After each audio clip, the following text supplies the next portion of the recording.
Magsa-start po tayo.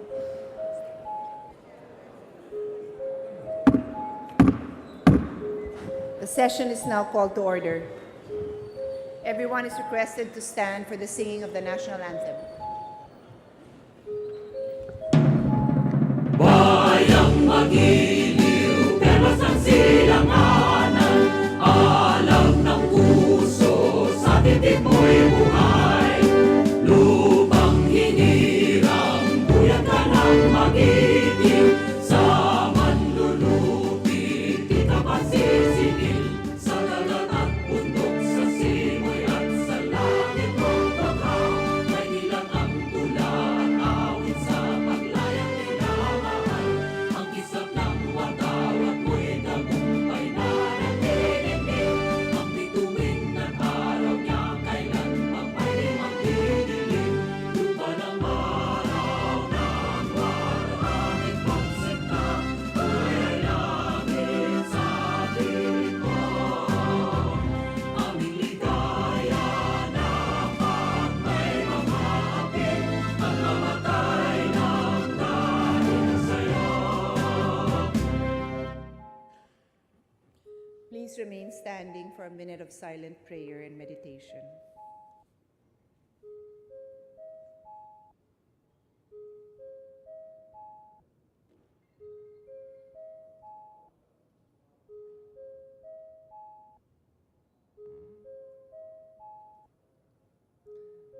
The secretary is directed to call the roll of members. Roll call of members, honorable representatives. Abad, Abaya, Abayon, Abillanosa, Abu, Abueg, Acharon, Acop, Acosta, Acosta Alba, Adjong, Advincula, Agaraw, Agabaw, Aglipay Villar, Albano, Alcala, Alejano, Almario, Almonte, Alonte, Alvarez Franz, Alvarez Mercedes, Alvarez Pantaleon, Amante, Amatong, Andaya, Angara Castillo, Antonino, Antonio, Aquino Magsaysay, Aragones, Arbison, Arcillas, Arenas, Atienza, Aumentado, Bagaw, Bagaching, Bagilat, Banal, Barbers, Barsaga, Batawil, Batucabe, Bautista Bandigan, Belaro, Belmonte Feliciano, Belmonte Jose Christopher, Belmonte Ricardo, Benitez, Bernos, Bertiz, Biason, Billones, Biron, Bulilia, Bondok, Bordado, Bravo Anthony, Bravo Maria Vida, Brosas, Bulot Bigtang, Cagas, Calderon, Calixtorbiano, Caminero, Campos, Canama, Cari, Casilaw, Castelo, Castro Franz, Castro Fredinil, Catamco, Cayetano, Celeste, Serafica, Cirilles, Chavez, Chipeco, Coanco, Collantes, Cortés, Cortuna, Rosalan, Crisólogo, Cua, Quaresma, Cueva, Dalipe, Datol, Daza, De Jesus, De Venecia, De Vera, Defensor, Del Mar, Del Rosario, De Los Montalia, Dimaporo Dula, Dimaporo Khalid, Duavit, Durano, Di, Elago, Enverga, Erice, Erigel, Ermita Buhayin, Escudero, Espina, Espino, Estrella, Eusebio, Ibardone, Fariñas, Fernando, Ferrer Juliet, Ferrer Luis, Feriol, Floirendo, Flores, Fortuno, Fentebella, Garbin, Garcia Gwendolyn, Garcia Jose, Garcia Albano, Garin Richard, Garin Sharon, Gasataya, Gatchalian, Heron, Guana Cristina, Gomart, Gomez, Gonzaga, Gonzales Alexandria, Gonzales Aurelio Dong, Gonzales Fernando, Goriseta, Gullas, Hernandez, Herrera D, Hofer, Halusos, Javier, Ko, Konghun, Labad-Labad, Lacson, Lagman, Lanete, Laugan, Lasatin, Liachon, Lee, Limkaychong, Lobrigat, Lopez Benhur, Lopez Carlo, Lopez Manuel, Loyola, Macpagal-Arroyo, Maceda, Madrona, Malapitan, Manalo, Mangawang, Mangudadato Suarto, Mangudadato Sajid, Marcoleta, Marcos, Mariño, Marquez, Martinez, Matugas, Miliana, Mending, Mendoza, Mercado, Mirasol, Montoro, Nava, Nieto, Noel, Nograles Jericho, Nograles Carlo, Nolasco, Nunez Maleñaon, Waminal, Ocampo, Olivares, Ong Edwin, Ong Henry, Ortega Pablo, Ortega Vini, Pacquiao, Paduano, Palma, Pancho, Panganiban, Panotes, Papandayan, Pichay, Pimentel, Pineda, Plaza, Primicia Sagabas, Kimbo, Radasa, Ramirez-Sato, Ramos, Relampagos, Revilla, Robapuno, Robes, Rocamora, Rodriguez Isidro, Rodriguez Maximo, Roman, Romero, Romualdez, Romualdo, Roque Hari, Roque Rogelio, Sakdalan, Sagarbaria, Sahali, Salceda, Salimbangon, Salo, Salon, Sambar, Sandoval, Santos Recto, Sarmiento Cesar, Sarmiento Edgar, Savillano, Sema, Xiao, Silverio, Singson, Swansing Estrelita, Swansing Horacio, Suarez, Si Alvarado, Tambunting, Tan Angelina, Tan Milagrosa, Tan Sherney, Tejada, Teves, Chanco, Ting, Tiño, Tolentino, Treñas, Tugna, Tupas, Turabi Nataman, Ti, Umali, Unabia, Ungab, Unico, Uy Juliet, Uy Rolando, Uy Bareta, Vargas, Vargas Alfonso, Velarde, Velasco, Velasco Catera,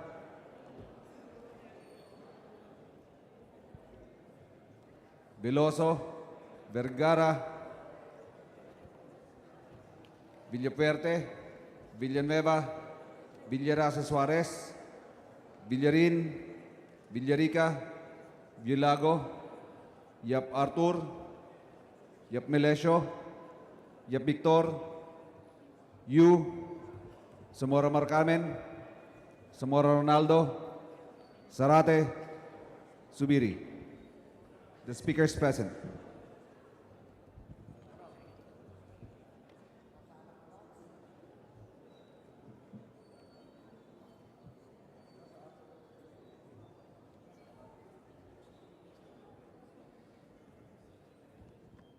Madam Speaker, the roll call shows that 236 members responded to the call. With 236 members present, quorum is hereby declared. Majority Floor Leader. Madam Speaker, I move for the deferment of the approval of the journal of the previous session. Is there any objections? Hearing none, the deferment is approved. Madam Speaker, I move that we now proceed with the reference of business and request that the Secretary General be directed to read the titles and resolutions on first reading as well as communications and committee reports. So move, Madam Speaker. Is there any objections? Hearing none, the motion is approved. The Secretary General is so directed. Reference of business. Bills on first reading. House Bill 6154, mandating the government to allocate funds for barangay roads and other local roads. Representative Subiri. To the Committee on Public Works and Highways. House Bill 6156, creating the Department of Mineral Resources. Representative Acosta Alba. To the Committee on Government Reorganization and the Committee on Natural Resources. House Bill number 6157 and 6172, converting certain roads into national roads. Representatives Yap Victor, Kuwangko, and Gasataya. To the Committee on Public Works and Highways. House Bill 6158, creating the Philippine Boxing Commission. Representative Pacquiao. To the Committee on Games and Amusement. House Bill 6159, establishing the Zamboanga del Norte Sports Academy. Representative Bamatong. To the Committee on Youth and Sports Development. House Bill 6162, 6163, and 6164, declaring the Batongan Peak and Cave, Limestone Hills, and Batongan Underground River as ecotourism zones. Representative Ko. To the Committee on Tourism. House Bill 6171, declaring the Monday subsequent to the last Sunday of February every year a special non-working holiday. Representative Garcia Jose Enrique. To the Committee on Revisions of Laws. House Bill 6173, institutionalizing the regulation of the pet industry. Representative Gasataya. To the Committee on Government Reorganization and the Committee on Agriculture and Food. House Bill 6174, creating the Metropolitan Bacolod Development Authority. Representative Gasataya. To the Committee on Government Enterprises and Privatization. House Bill 6175, establishing a Magna Carta of solo parents. Representative Castelo. To the Committee on Revision of Laws. House Bill 6176, amending Republic Act 7696. Representative Romero. To the Committee on Veterans Affairs and Welfare. House Bill 6179, amending certain provisions of Republic Act 7696. Representative Ferrer Juliet. To the Committee on Suffrage and Electoral Reforms. House Bill 6180, disqualifying persons with pending cases violating the Comprehensive Dangerous Drugs Act in barangay elections. Representative C. Alvarado. To the Committee on Suffrage and Electoral Reforms. House Bill 6181, promoting and establishing the use of waste energy technologies and facilities as an alternative source of renewable energy. Representative Velarde. To the Committee on Energy. House Bill 6182, absolutely prohibiting the trade or export of wildlife, both flora and fauna. Representatives Nieto, Maceda, Malapitan, and Martinez. To the Committee on Natural Resources. House Bill number 6183, granting priority to honor graduates of state colleges and state universities. Representatives Nieto, Maceda, Malapitan, and Martinez. To the Committee on Civil Service and Professional Regulation. House Bill 6184, amending Republic Act 10175. Representative Yap Victor. To the Committee on Information and Communications Technology. House Bill 6185, declaring the Takdugan Reef known as the Mantabaul. Representative Bravo, Escudero, Gonzales, Ramos, and Botocabe. To the Committee on Natural Resources. Resolutions. House Resolution 1182, direct the appropriate committee to investigate current standards for approval of textbooks and learning materials. Representative Ortega Vininola. Committee on Rules. House Resolution 1183, direct the Committee on Basic Education to inquire into the reported serious and substantial errors in the school textbooks for K-12. Representative Agabao. Committee on Rules. House Resolution 1184, urging the executive branch of the government to implement nationwide in-city housing program. Representative Benitez. Committee on Housing and Urban Development. House Resolution 1185, expressing profound condolences of the House on the demise of Mr. Joaquin Jake Tordesillas. Representative Olivares. Committee on Rules. House Resolution 1186, direct the Committee on Transportation to inquire into the exorbitant fees or charges being collected by airline companies. Representatives Garbin, Botocabe, Coy, and Revilla. Committee on Rules. House Resolution 1187, direct the appropriate committee to investigate the dumping of 5,000 metric tons of garbage from South Korea. Representative Garcia Gwendolyn. Committee on Rules. Communications letter dated May 10, 2016 of Visitation Q. Mendoza, Director for COA. Committee on Appropriations. 2016 annual report of the Cagayan State University. Committee on Higher and Technical Education. Letter dated June 23 of Michael G. Aguinaldo, Chairperson COA. The Committee on Appropriations. Letter dated June 29 of Visitation Q. Mendoza, Regional Director COA. Committee on Appropriations. Letter dated June 30 of Visitation Q. Mendoza, Regional Director COA. Committee on Appropriations. Letter dated June 30 of Evelyn P. Reyes, Regional Director COA. Committee on Appropriations. Letter dated June 30 of Evelyn P. Reyes, Regional Director, COA. Committee on Appropriations. Letter dated July 18 of Roman G. Del Rosario, Presiding Justice, Court of Tax Appeals. Committee on Justice. Letter dated July 18 of Roman G. Del Rosario, Presiding Justice, Court of Tax Appeals. Committee on Justice. Letter dated July 20 of Isabel B. Dasalia Aguito, Commissioner, OIC, COA. Committee on Appropriations. Committee reports, report numbers 358, 359 to the Committee on Higher and Technical Education, Appropriations and Ways and Means on House Bill numbers 6202 and 6203. Committee on Rules. Majority Floor Leader.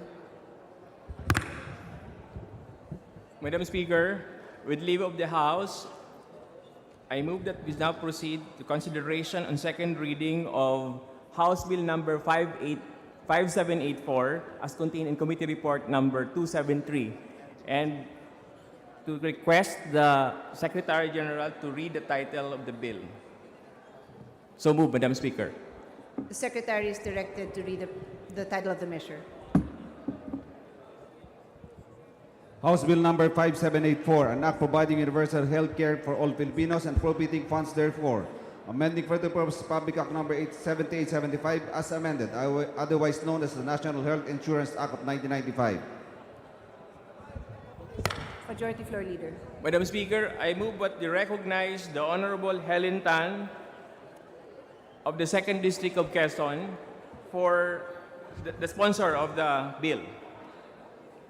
The sponsor of the measure, For Honorable Helen Tan. her sponsorship of the said measure, Madam Speaker. So move, Madam Speaker. The Honorable Helen Tan is recognized.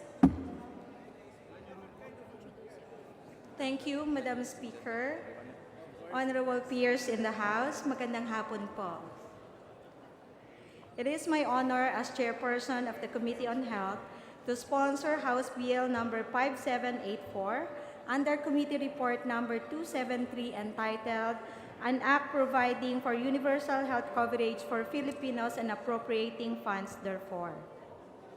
This measure is a consolidation of House bills filed by Deputy Minority Leader Harry Roque, Honorable Ron Salo, Honorable Vilma Santos Recto, and this humble representation.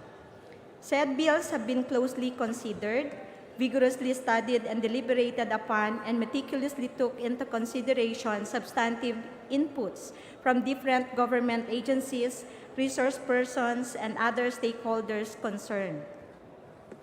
The many authors and numerous co-authors of this measure are one in the belief that this important measure is literally a life or death issue, which every one of us here in this august chamber must address, as countless people, especially the poor from the rural areas, face the constant prospect of untreated illness and premature death. To aid us in understanding the universe of this proposal, let us take a look at this short video presentation, Universal Health Coverage, Right, Smart, Overdue, by the Universal Health Coverage Coalition.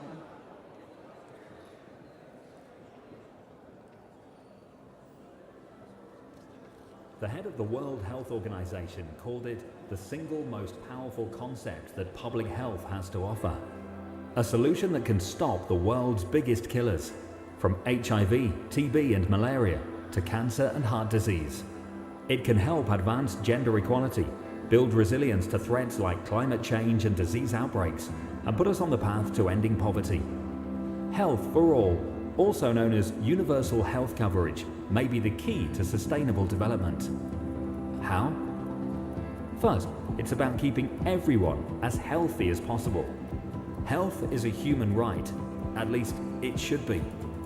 With proven, affordable tools to save lives, we have the opportunity to make the poor as healthy as the rich. But too many people are still waiting for access to essential health services. Universal health coverage is also about protecting people from poverty. Health services don't grow on trees. The problem is, the people who need them most are often the least able to pay. Every year, almost 1 in 5 people in low and middle income countries are pushed or pushed further into poverty paying for health. Imagine choosing between buying medicine and feeding your family, staying healthy or staying out of bankruptcy. It's a vicious cycle that makes it impossible for the poorest to get ahead and holds entire societies back. By ensuring both good health and financial stability, universal health coverage opens doors for all people to reach their full potential. When everyone is healthy enough to go to school or work and has the ability to invest in their futures, families are better off, communities are stronger, and countries are more resilient. Don't just take my word for it. Hundreds of leading economists called universal health coverage one of the best investments a country can make. So if we know that it's right and smart, the real question is, what are we waiting for? It's time to deliver on the promise of health for all, because it's right, smart, and overdue.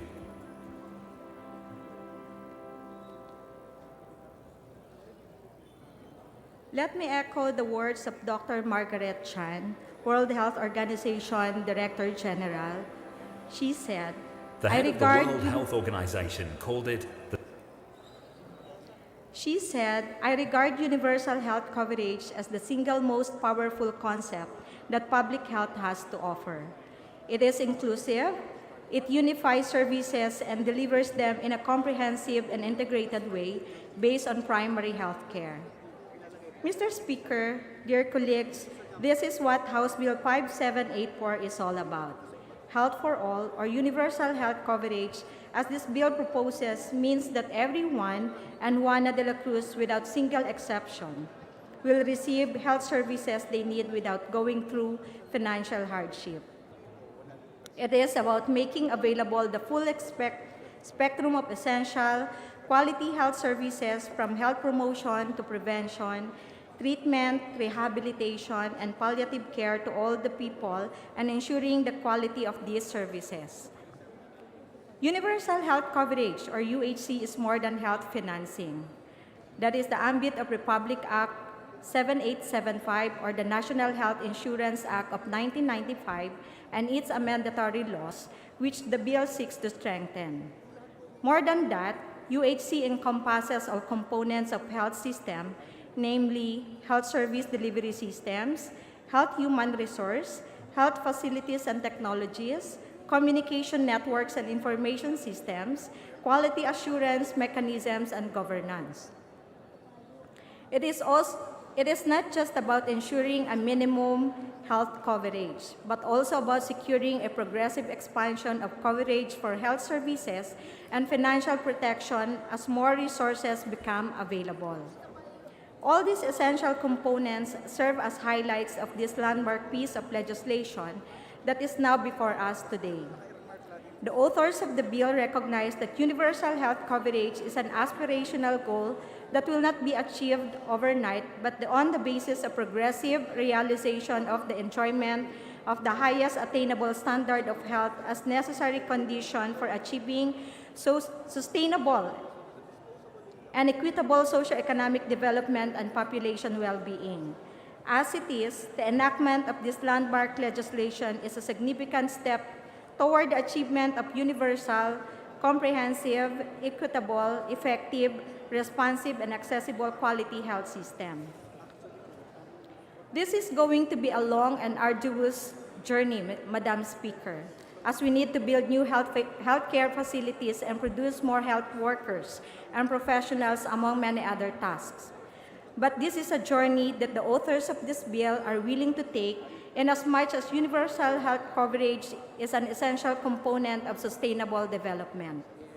In the words of Mexico City Political Declaration on Universal Health Coverage, they said, access to health services enables people to maintain their health, in turn, making them better equipped to achieve other milestones for social development, such as education, work income and household financial security, protection against the financial risk of falling ill so that impoverishment due to healthcare costs does not occur, and recognizing the importance of nationally designed social protection floors for that purpose.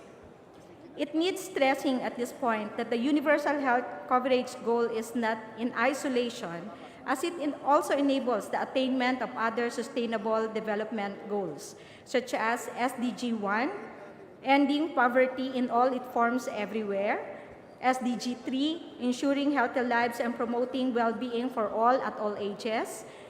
And SDG 4, ensuring inclusive and quality education for all and promoting lifelong learning. And SDG 10, reducing inequality within and among countries. Bagamat lubhang mahalaga ang agarang pag-abot sa pangarap na kalusugan para sa lahat, Madam Speaker, hindi naman natin dapat pilitin agad-agad kung hindi pa kaya. Ang maganda po sa panukalang ito ay maaari nating unti-untiin at bigyang prioridad lamang yung mga aspeto na sa tingin natin ay kayang gawin at pondohan sa ngayon or over a period of time. What is important is that at the end of each day of the many days that we will spend towards the attainment of this national as well as universal goal is our bold, firm, steady, determined, and even stubborn commitment to lay down each path that is needed before us to bridge the goal of providing universal health coverage for all Filipinos. But why do we need to enact this measure in the first place? What problems do we seek to address under the present health system that cannot be remedied by the existing legal framework? Presently, Madam Speaker, health agencies in the country overlap in their financing and delivery functions. There is no clear delineation of roles among them, which dismally affect the delivery of health services and blur public accountability. Medical assistance for the poor, for example, is dispersed, and the less fortunate of our countrymen and women can usually access the pittance of the needed medical assistance at varying points. The DOH, the SWD, PCSO, PAGCOR, and LGUs, and as much as health funds are multiple and also fragmented. The proposed measure, if enacted into law, will provide for a clear delineation of roles of different government agencies as well as private sector, enabling and strengthening institutions to fulfill their roles, maximizing synergies between stakeholders, and creation of fair and transparent prioritization process for the benefits and entitlements of every Filipino. Under the bill, Department of Health will become the steward of the whole health system, setting standards and regulating towards ensuring availability, affordability, and acceptability of safe and quality health services, and ensuring accountability among stakeholders. The Philippine Health Insurance Corporation, or PhilHealth, which is now being renamed to Philippine Security Corporation to emphasize the government's commitment to provide financial health security in health, will now take its new role as a single national purchaser of health services for individual-based health services to achieve optimal economies of scale, significantly influence market, and drive down costs to the most affordable and efficient levels. The local government units will be tasked to deliver basic health services and finance population-level interventions, with the DOH supporting LGUs on population-level interventions, while the Department of Social Welfare and Development role will now be reduced to covering all indirect costs borne out of accessing medical services, including transportation, accommodation, and halfway house and meals. PhilHealth undoubtedly today is beset with many challenges, from cost coverage, service coverage to population coverage. The UHC bill seeks to provide uniform benefits for all and prioritize expansion of health benefits on the basis of fair and transparent priority setting process that is guided by Health Technology Assessment, or HTA. The bill proposes the institutionalization of health technology assessment to guide decision makers, particularly in the procurement of medical devices, commodities, drugs, and vaccines, by establishing Health Technology Assessment Council, or HTAC, which will serve as advisory body to the Health Secretary and Board of Directors of PhilHealth on the priority entitlements of universal health coverage. The term technology assessment was introduced in 1965 during deliberations of the Committee on Science and Astronautics of the U.S. House of Representatives, where the U.S. representative emphasized that the purpose of technology assessment was to serve policy making. Technology assessment was later on used in relation to health, particularly to help provide options for health decision makers. Hence, the birth of Health Technology Assessment, or HTA. It denotes any process of examining and reporting properties of medical technology used for healthcare, such as safety, efficacy, feasibility, and indications for use, cost, and cost-effectiveness, as well as social, economic, and ethical consequences, whether intended or unintended. HTA is a field of scientific research to inform policy and clinical decision-making around the introduction and diffusion of health technologies. The provisions on HTAC stand to answer the existing problem of differentiated benefit package eligibilities of members, which lead to confusion and arbitrary selection of benefit packages. More importantly, it addresses the problem of insufficient and selective or limited health coverage through the development of a single, comprehensive primary care benefits for inpatient, outpatient, and emergency care services, encompassing preventive, promotive, curative, rehabilitative, and palliative for medical, dental, and mental health services, including provision of medicines. The bill squarely addresses the perennial issues of uncompetitive compensation for public health workers, insufficient number of plantilla items in the public health care facilities, and the high cost of health professional education through the provisions of competitive compensation, especially for those health professionals serving in the geographically isolated and disadvantaged areas, or GIDA, explicit guidelines for distribution of PhilHealth reimbursements for professional fees to strategically complement health workers' salaries and public funding for deserving students taking up health professional education. The bill also authorizes DOH-retained hospitals, specialty hospitals, and LGU hospitals to utilize 100% of their income to enhance their capacity to expand and to improve the quality of their services. House Bill 5784, Madam Speaker, Your Honors, is a comprehensive health form legislation which adopts a whole-of-society, whole-of-government, and whole-of-system approach. It considers and embraces all parts, sectors, and relevant stakeholders in the planning, implementation, monitoring, and evaluation of all health-related policies, programs, and actions for universal health care of all Filipinos. The bill champions the need to invest in low-cost, high-impact interventions such as primary care services. Ang problema po kasi sa kalusugang pangkalahatan is that program is not reaching the most vulnerable and remote populations. It lacked resources to fund insurance premiums, recruit healthcare workers, and build additional health facilities in poor and remote areas. In order to realize this grand dream for every Filipino, we need to realize, and I am sure that everyone here in this chamber will agree, that investing in public health offers large gains in health, the economy, and other sectors. A study using data from 153 nations found out that a 10% increase in government spending in health led to an average reduction of under 5 mortality by 7.9 deaths per 1,000 and adult mortality by 1.6 for women and 1.3 for men per 1,000. The Commission on Macroeconomics and Health by the World Health Organization quantified the link between improved health and greater economic growth, finding that 10% improvement in life expectancy at birth increased economic growth by 0.3 to 0.4%. This, however, is not without cost. As the bigger chamber of Congress that is invested with the power of the purse.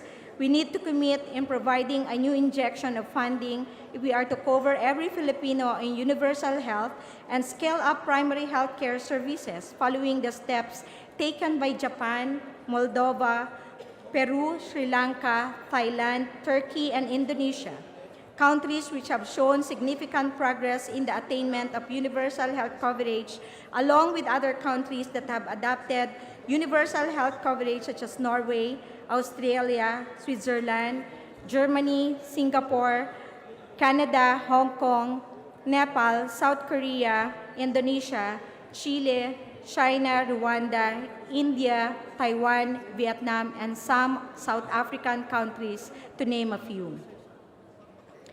It has been said that momentum behind UHC as a global priority is now unstoppable as more and more countries are increasingly appreciating that it provides not just moral and social benefit, but also economic advantage. Achieving UHC is not an impossible dream.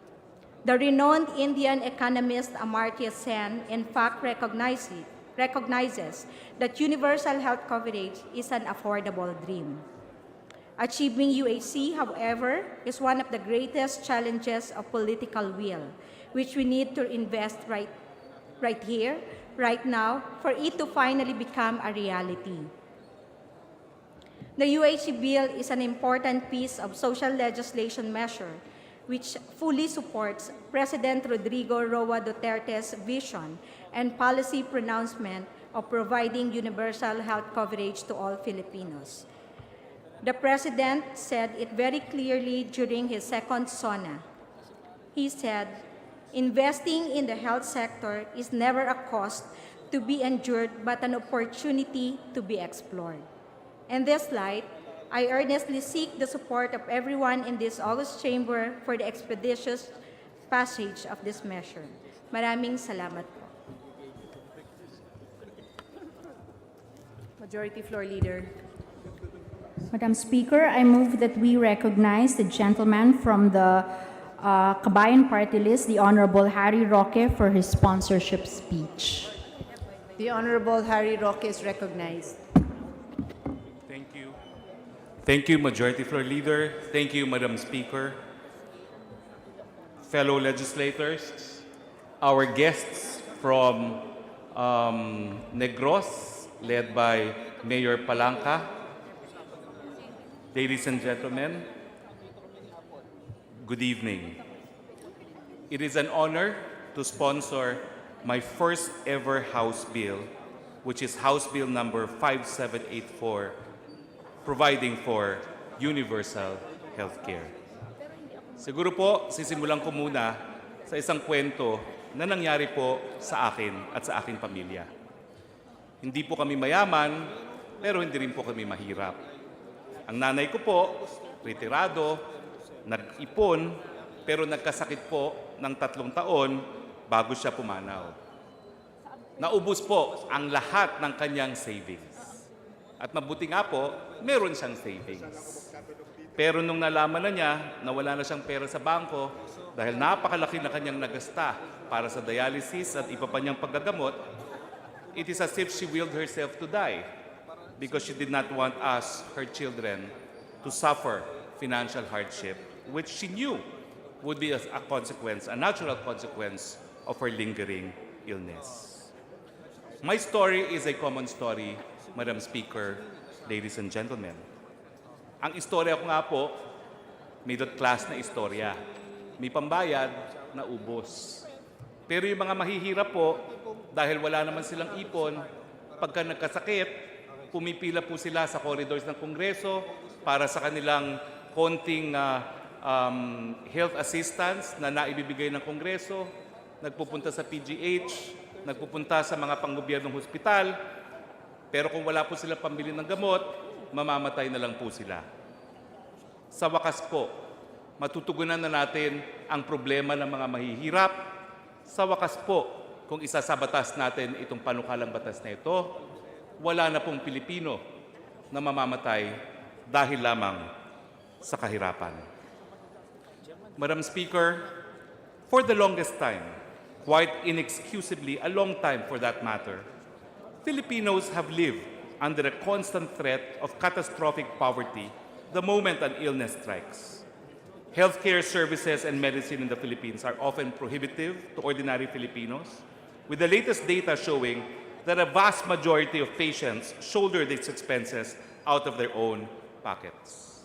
Madam Speaker, the rich can very well absorb these costs, but even middle-class families are plunged into poverty when a family member suffers a stroke or a heart attack. Unfortunately, both stroke and heart attacks are the biggest killers in our society today. Poor families are even pushed deeper into the mire of poverty when a relative needs treatment for serious illness. Kadalasan, talagang mamamatay ka na lang kung ikaw ay mahirap.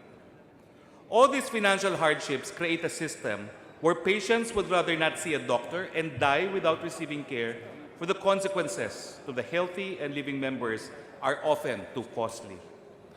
It is indeed inexcusable, not just because of the economic consequences of a health system that cannot cater to the needs of the sick, but more importantly, because our fellow Filipinos are dying without realizing that the right to health is a constitutional right, a human right, which the state must respect, protect, and fulfill.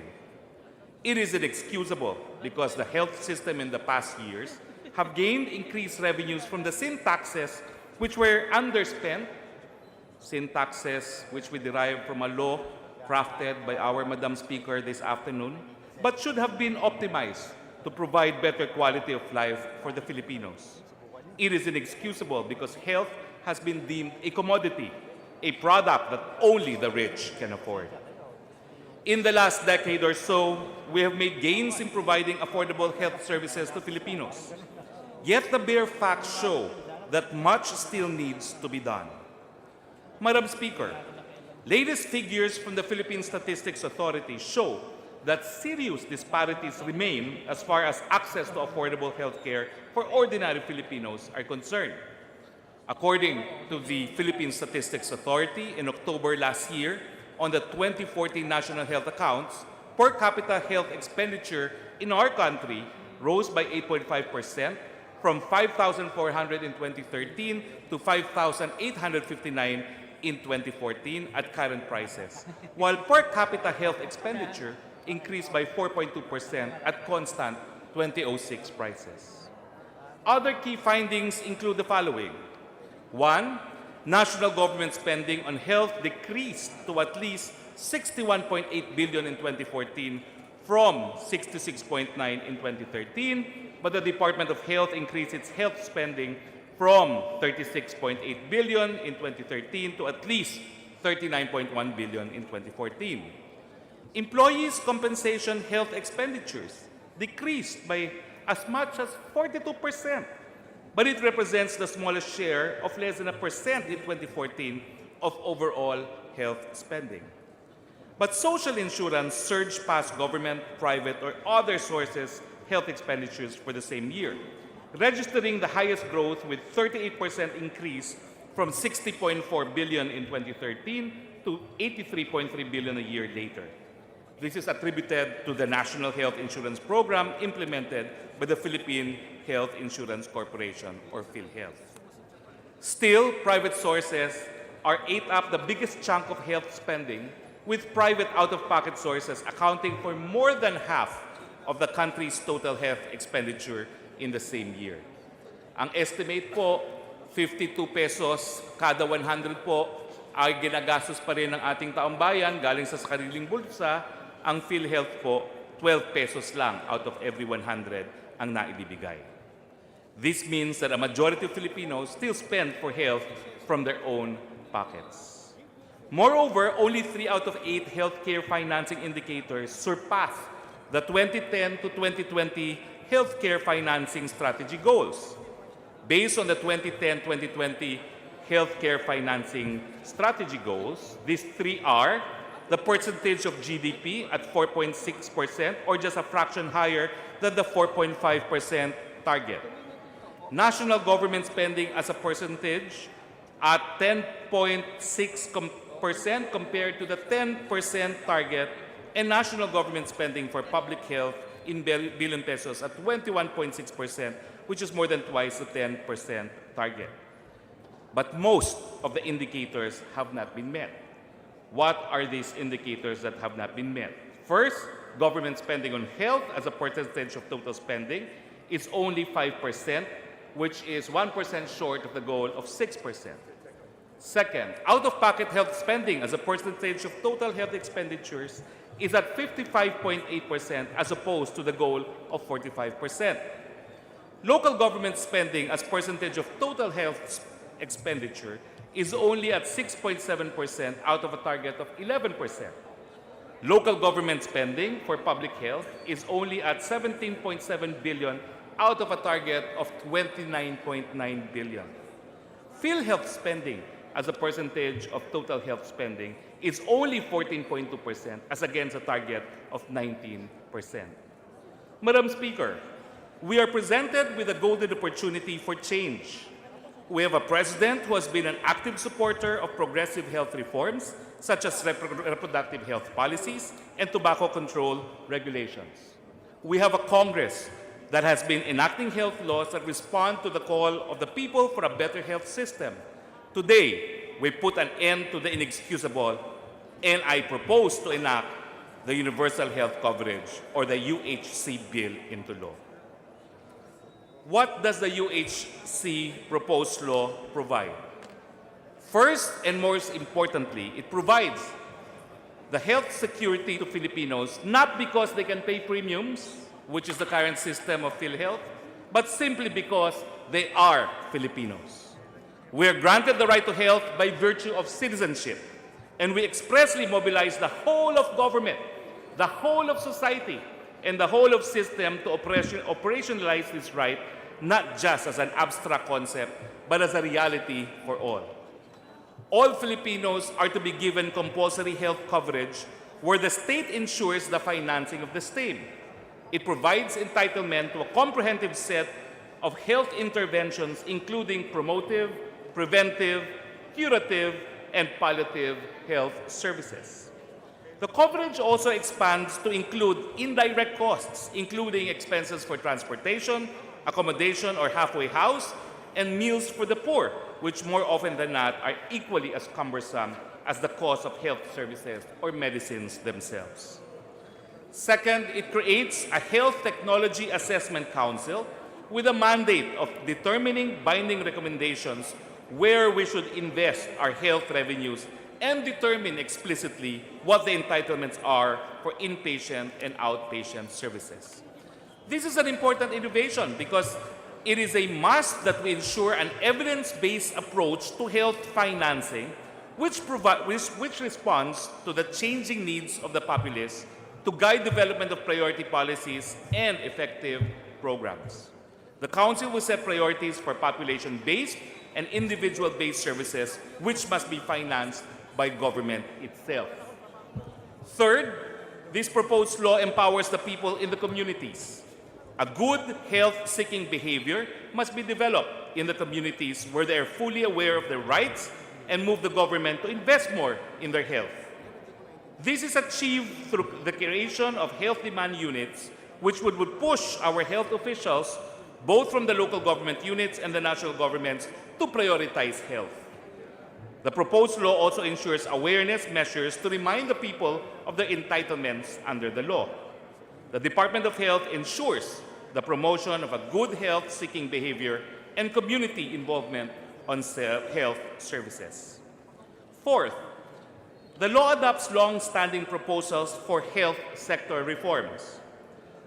Yung mga graduates po ng state universities and colleges or government-funded scholarship programs, i-require po natin sila na mandilbihan dun sa mga underserved areas or sa public sector. Every Filipino shall have a primary health care provider. Our hospitals are given income retention powers so they can fully utilize their income and enhance their capacity to expand, to improve the quality of their services.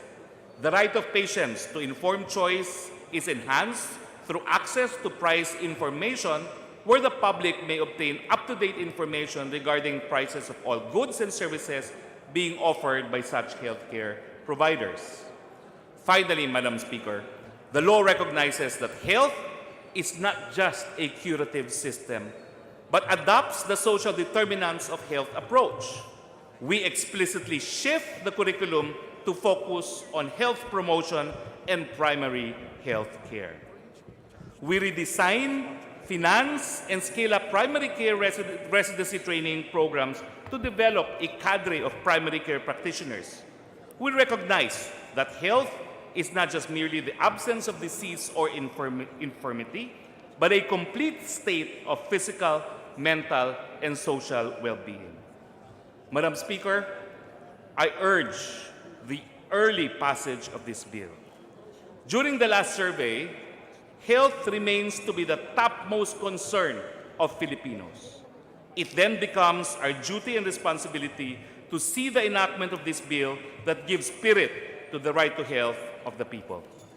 Indeed, I am pleased and honored to state for the record that the committee chair, Dr. Angelina Helen D.L. Tan, and 104 other members of this august chamber stand solidly behind this important, if not historic, piece of proposed legislation. We now urge you, our colleagues, to approve this bill on second reading. Maraming salamat po at mabuhay po tayong lahat. Magandang gabi po. Majority Floor Leader. Madam Speaker, for his chance to interpellate the Speaker, may we recognize the Honorable Lito Atienza from Buhay Party List for his interpellations. The Honorable Atienza is recognized. Maraming salamat po, Madam Speaker. Maraming salamat po, Majority Leader. Hayaan po ninyo magtanong ako ng ilang pagpapaliwanag lang para sa ating napipintong pagpasa na isang batas na napapanahon. Kapagkat tama po naman ang lahat ng rasyonal, lahat ng mga kadahilanan kung bakit kailangan meron tayong Universal Healthcare Law. Yung mga binanggit po ng ating kaibigang Harry Roque, lahat po ito totoo. Ang binanggit po ng ating principal sponsor na si Dr. Tan, lahat po ay merong katotohanan. Hayaan po ninyong magtanong lang ako sa Tagalog dahil ngayon po ay buwan ng pambansang wika.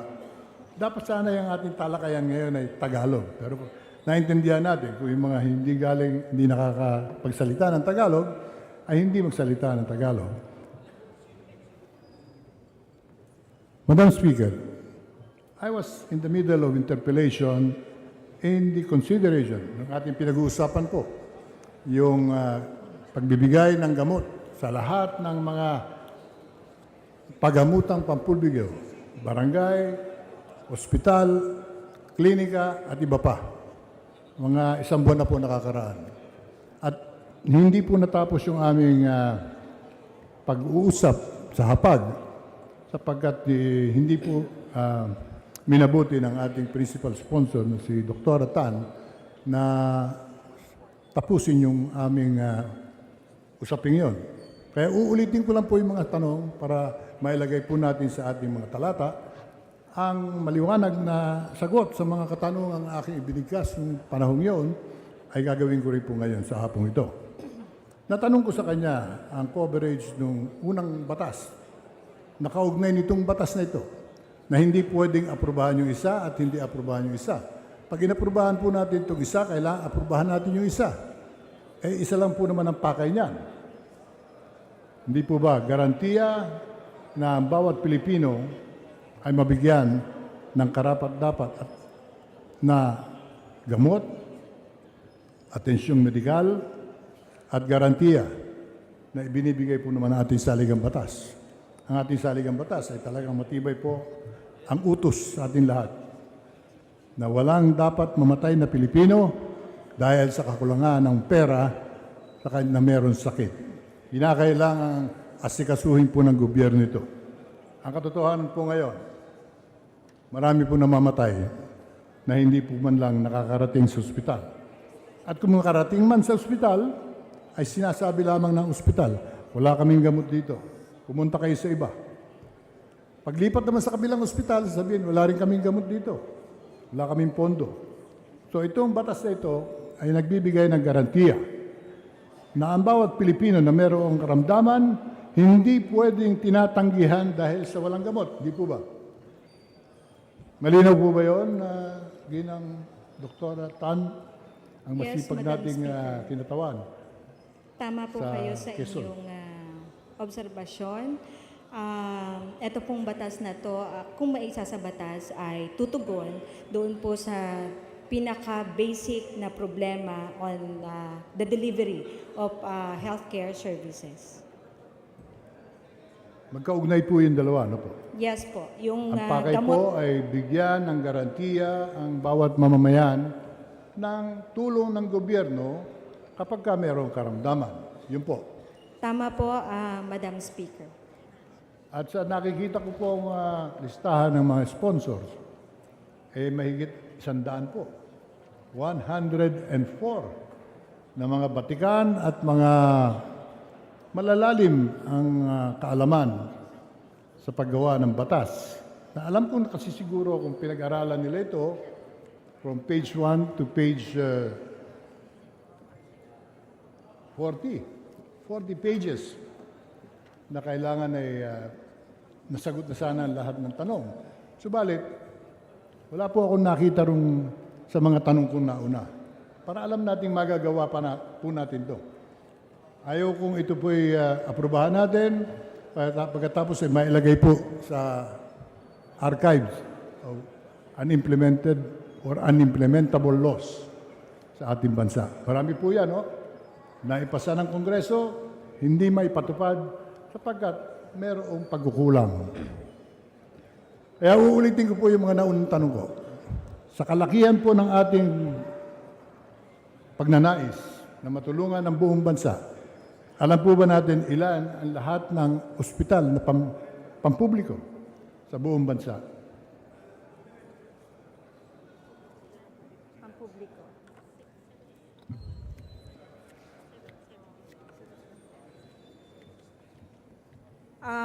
Madam Speaker, Honorable Atienza, ang atin pong numero ng pampublikong ospital sa pangkasalukuyan ay 774.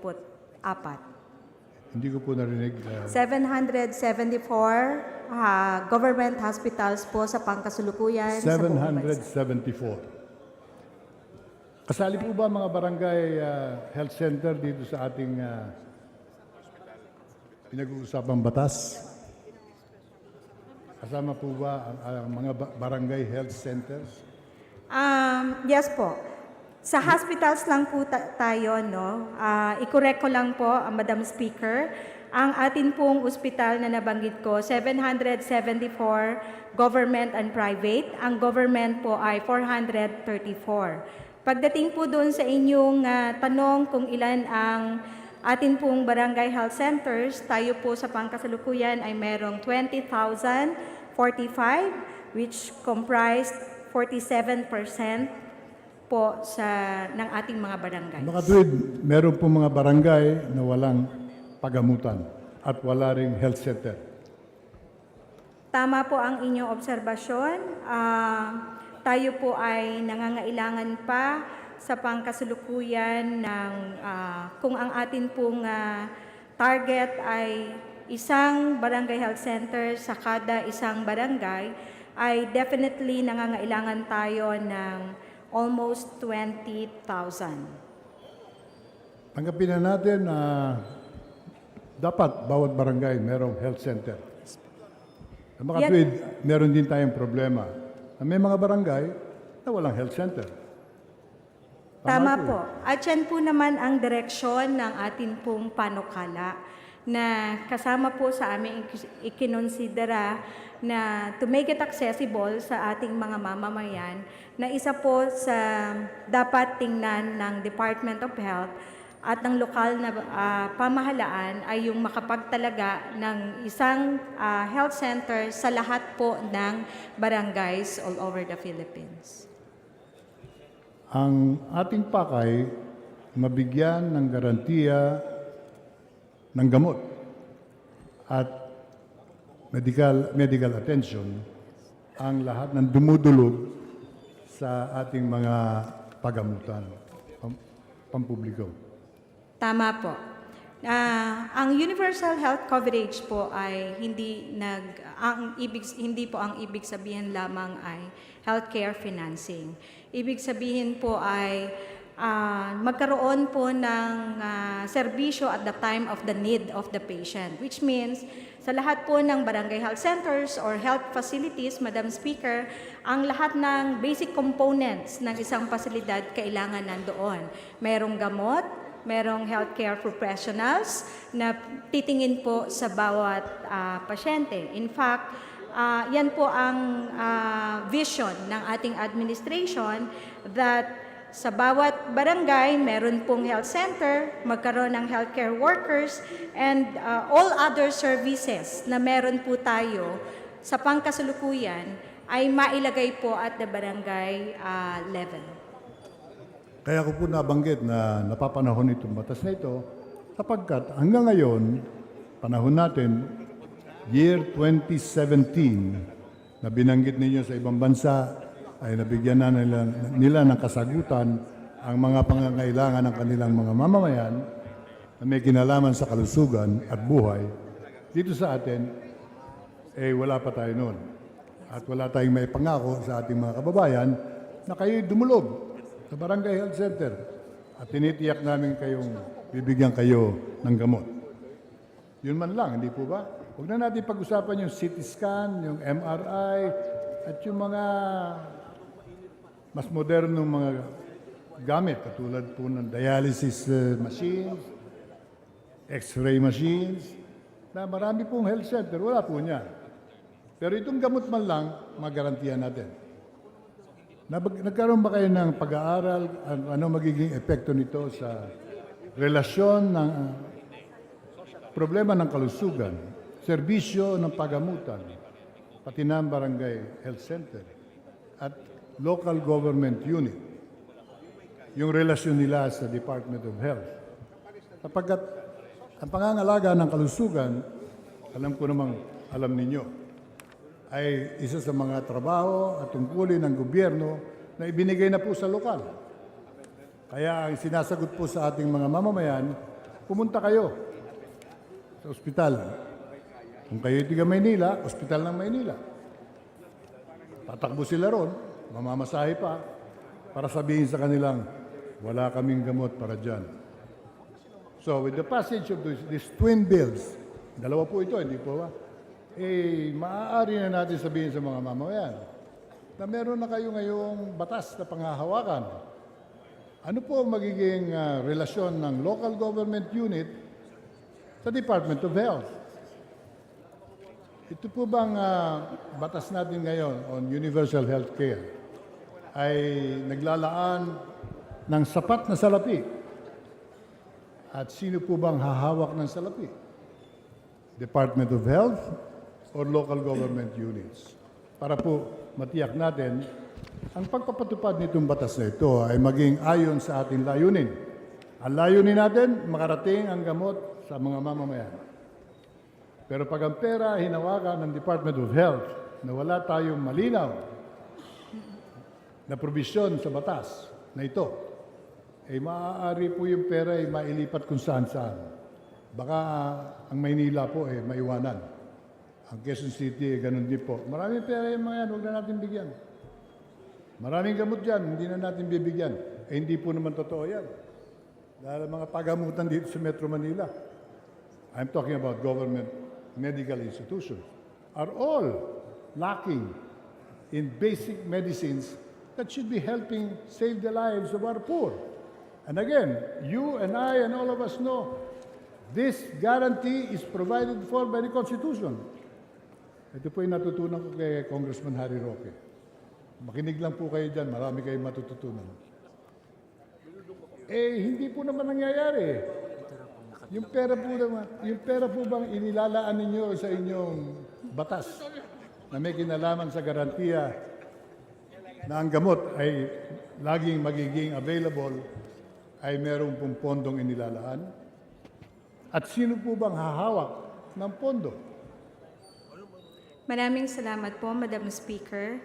Katulad po ng nasabi ko kanina sa aking sponsorship speech, ang current health situation po natin, meron po tayong fragmented, ibig sabihin po ay hiwa-hiwalay na pondo na may parehong pinagagastusan.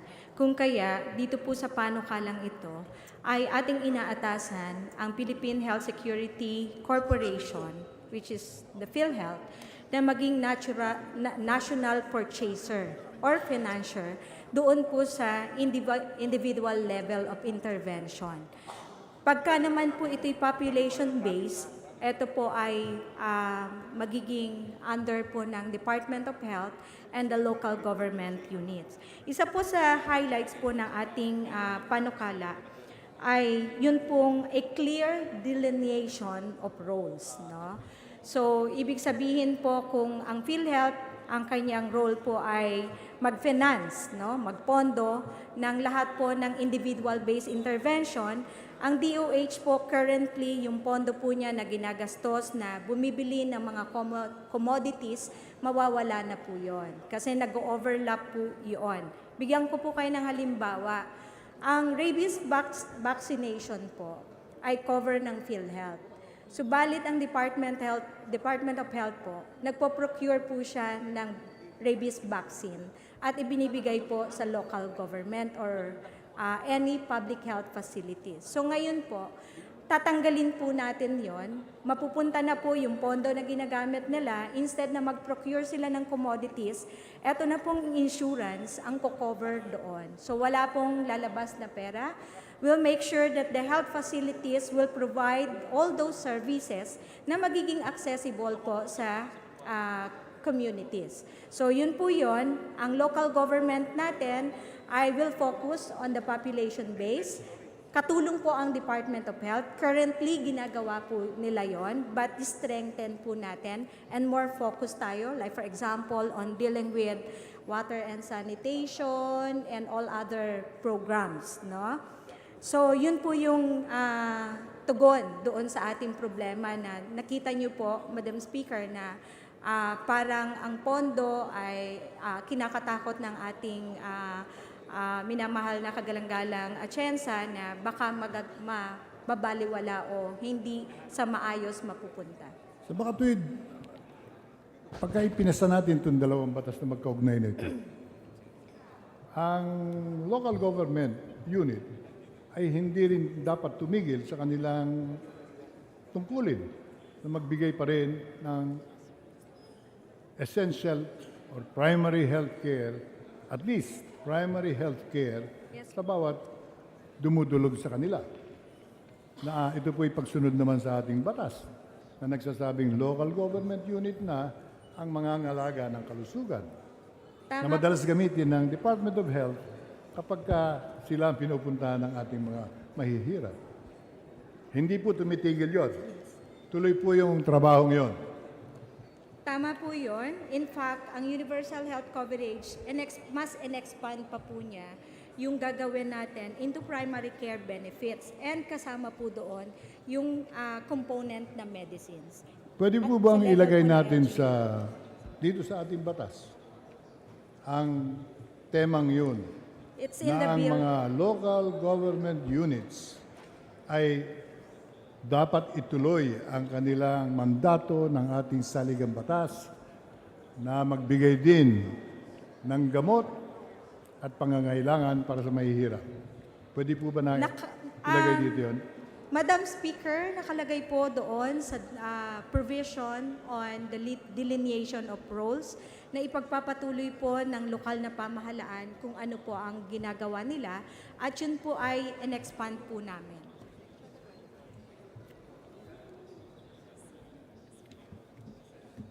If I may read, Madam Speaker, ito po ang nakalagay sa ating provision on Section 12.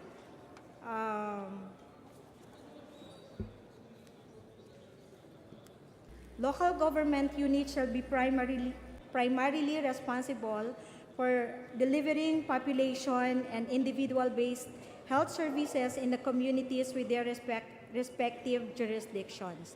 They shall retain the devolved functions relating to health pursuant to Republic Act 7160, otherwise known as the Local Government Code of 1991.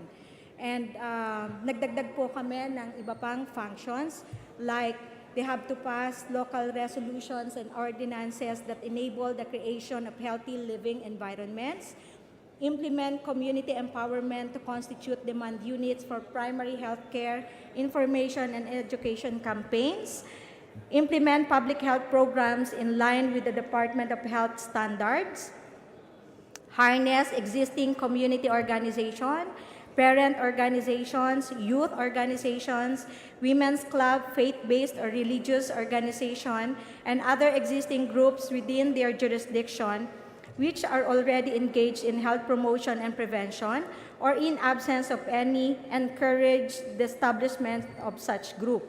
Establish, operate, and maintain functional barangay health stations, rural health units, or equivalent facilities, district and provincial hospitals. Grant financial autonomy by authorizing health facilities to retain income, such as reimbursements from Philippine Health Security Corporation that can be flexibly used to improve its services, provided that to promote accountability and fiduciary responsibility, all health facilities shall maintain a subsidiary ledger of such account as stated in Section 61. Also mandate participation of all healthcare providers within their jurisdiction to engage in the provision of quality health service, ensure adequate and equitable production, distribution, retention, and protection of health workers needed by the LGUs based on the recommended ratios set by the Department of Health. Purchase medicines in line with the Philippine National Formulary and Drug Price Reference Index, allocate per capita health investment for DOH and NEDA recommendations, regularly conduct profiling activities on the health status of the people in their locality, and develop relevant health programs according to the needs of their locality, and provide the minimum basic health services at the municipal level. Madam Speaker, sa kalooban, damdamin, kaalaman, at isipan ng ating principal sponsor, pati na ng aking kaibigan si Congressman Harry Roque at ng 104 na miyembro ng Kongreso, sigurado tayong alam nila, naintindihan nila, at dapat lang tuparin ang layunin nitong batas na ito. Subalit, ang katotohanan po sa labas, gagamitin po itong bagong batas na ito ng mga mayors na ayaw namang magtrabaho na, pero gustong maging mayor pa. At nangangako na lang ng gamot pagdating ng halalan. Pagkatapos ng halalan, sinasagot na lang sila, pinangakuhan ko na kayo, gusto niyo may gamot pa. Mahirap po yun. Baka itong batas na ito ay magamit na kalasag. Kaya pwede po bang maglagay tayo ng, ito po pwede nyo ikonsulta sa ating batikang na abogado. Pwede po ba tayong maglagay ng penalty, very strict penalty, that any local government unit na hindi sumunod sa layunin nitong batas na ito ay mananagot at maaaring panagutin na yung trabaho niya ang itataya niya. Yes, Madam Speaker, meron po kaming provision ng penalties. In fact, well stated po dito ang atin pong provision. Sinabi naman po, anyone, okay?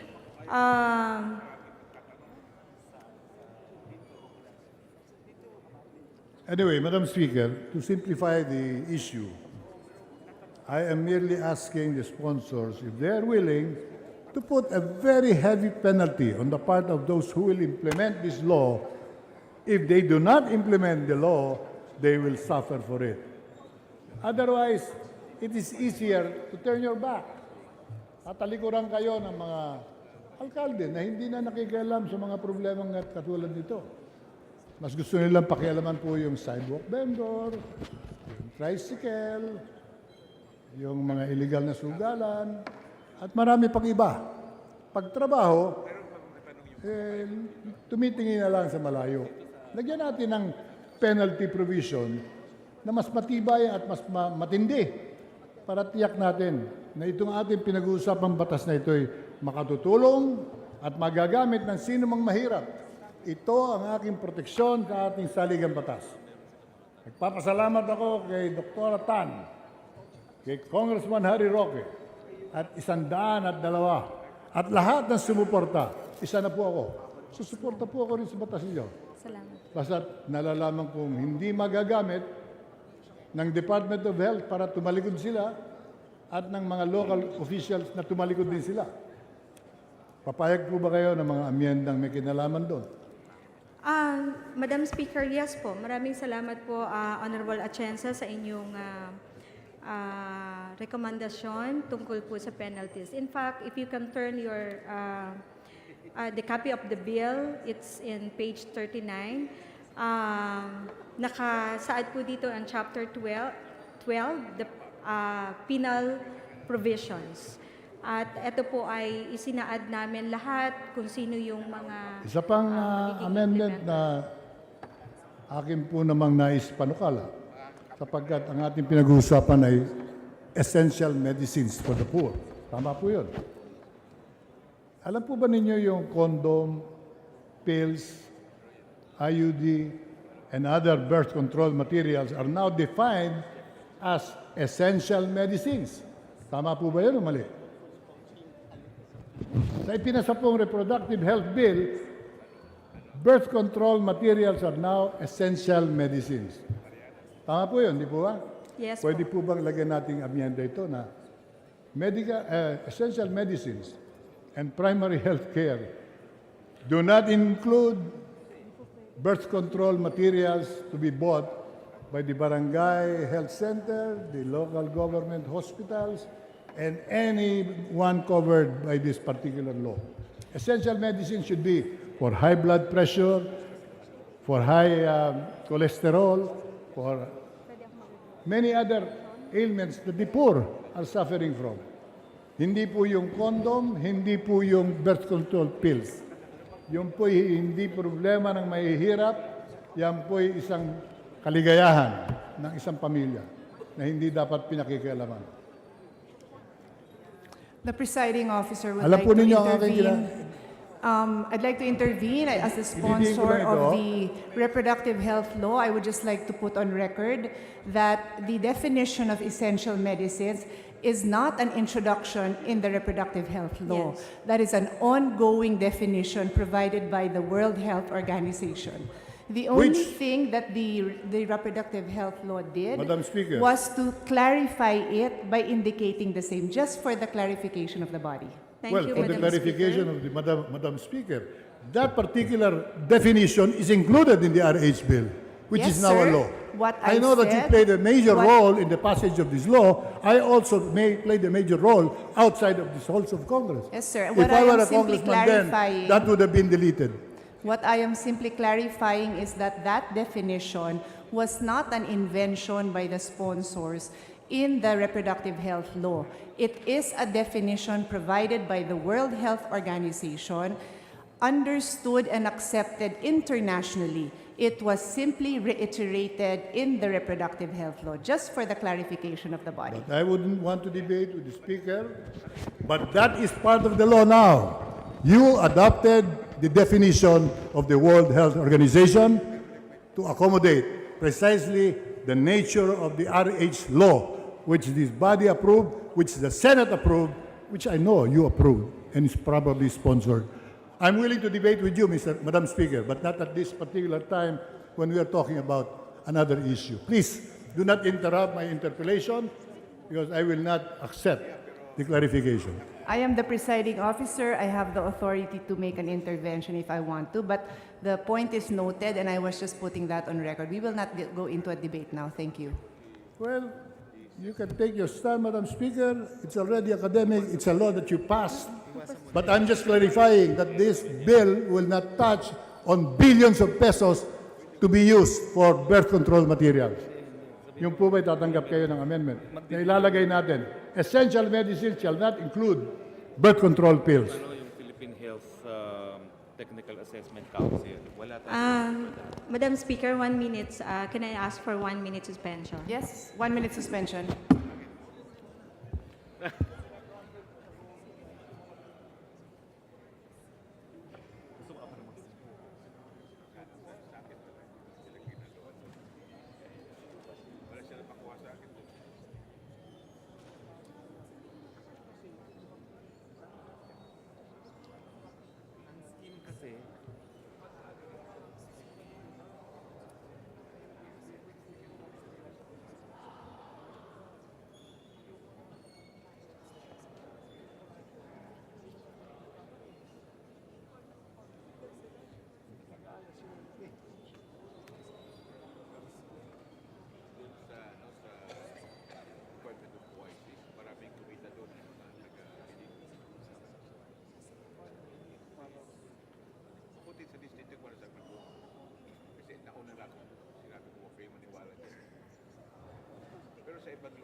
When they reached top 10, na projection, hindi na kinuha yung sino ang favor.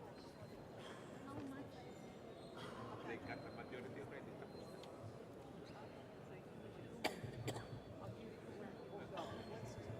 Kaya di ako nagbigay dyan kanya ng punto.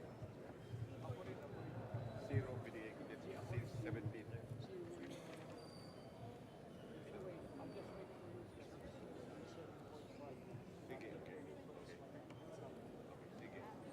I'll let you know as soon as I get information.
No, that's not the point. This point is that for you to define in the bill that essential medicine doesn't include the reproductive commodities. Hindi naman pwede kasi lahat bibigay ito. And kung gusto niya ipasok ito, yun lang. Meron pa palang Ngayon, sana dapat wala na. Pero ngayon, dahil nagkabang na yan, gusto na mag-amendment ni Manuli ito. Para mag-break, patawagin mo na yung guest namin. Dahil sige, tawagin mo na yung guest namin. So what's the showing fee? Tapos mo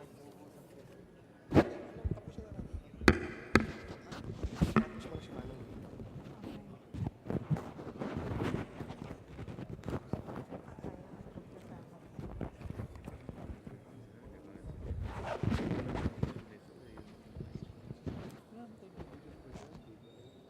Hindi.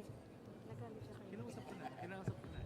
One last question na lang. Okay, one last question na lang. Ako pagka kinausap, okay na ako eh. Session is resumed.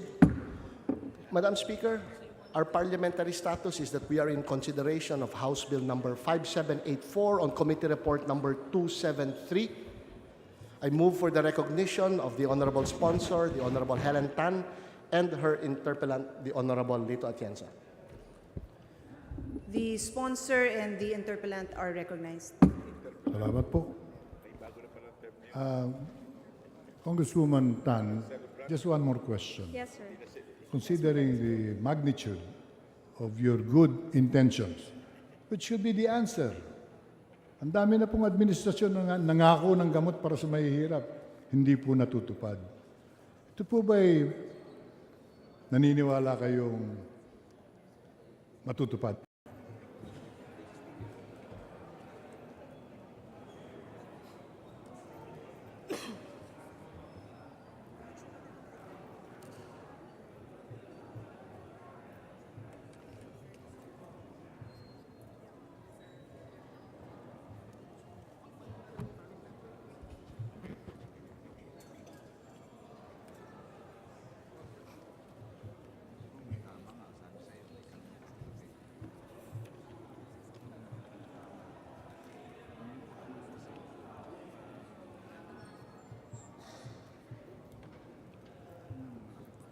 Madam Speaker, is the distinguished Chair of Committee on Agriculture willing to yield to some constructive amendment, interpolation?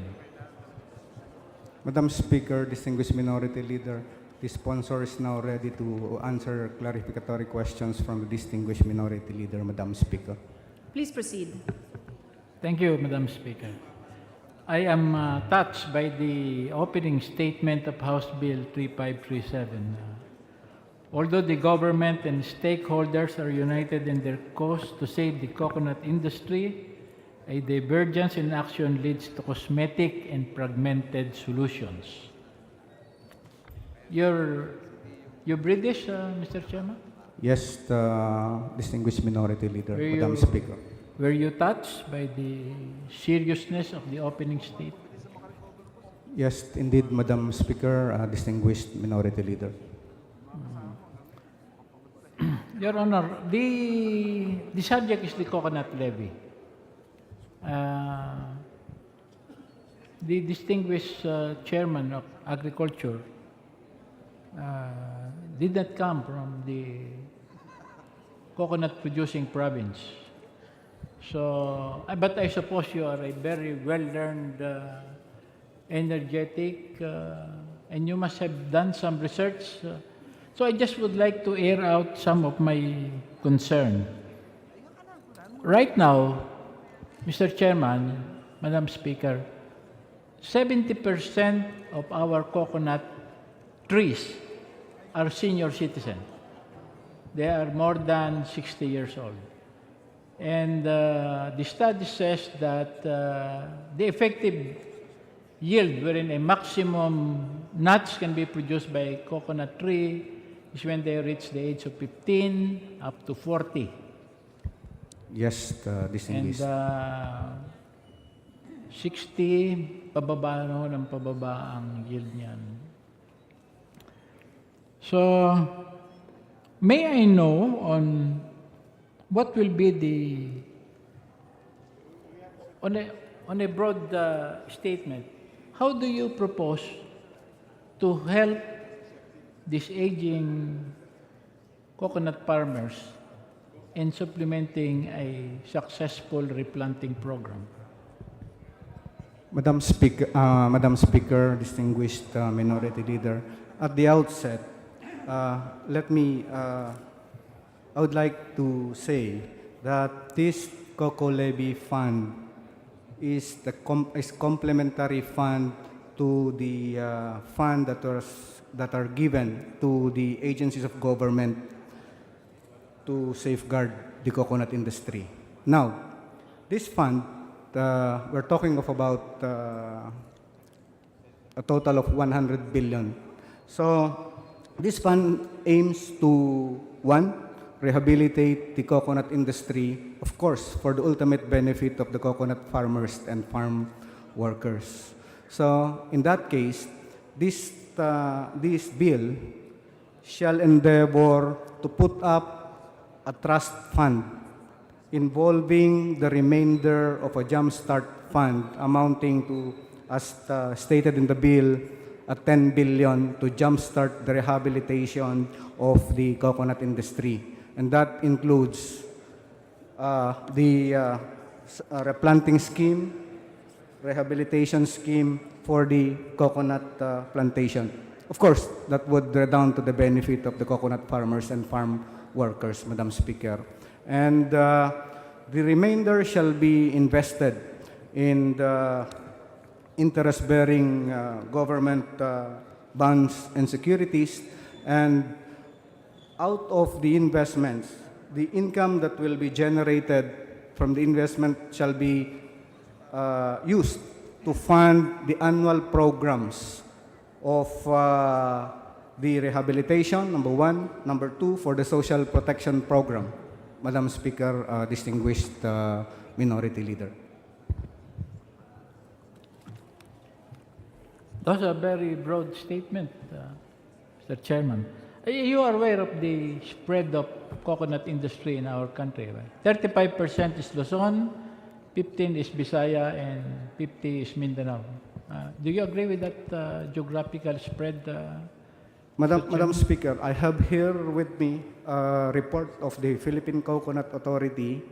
The statistics of hectareage of farms planted with coconut within the 15 regions of the Philippines. And if I may read the statistics from the Philippine Coconut Authority, Madam Speaker, Cordillera has about 375 hectares. The Ilocos region is about 12,692 hectares. Cagayan Valley would have 15,245 hectares. Central Luzon would have 27,873 hectares. Calabarzon, or Region 4A, would have 485,208 hectares. Mimaropa, or Region 4B, would have 214,650 hectares. Bicol Region would have 454,349 hectares. Western Visayas, 75,394 hectares. Central Visayas, 79,415 hectares. Eastern Visayas, 320,201 hectares. Zamboanga Peninsula, 423,792 hectares. Northern Mindanao, Region 10, 302,816 hectares.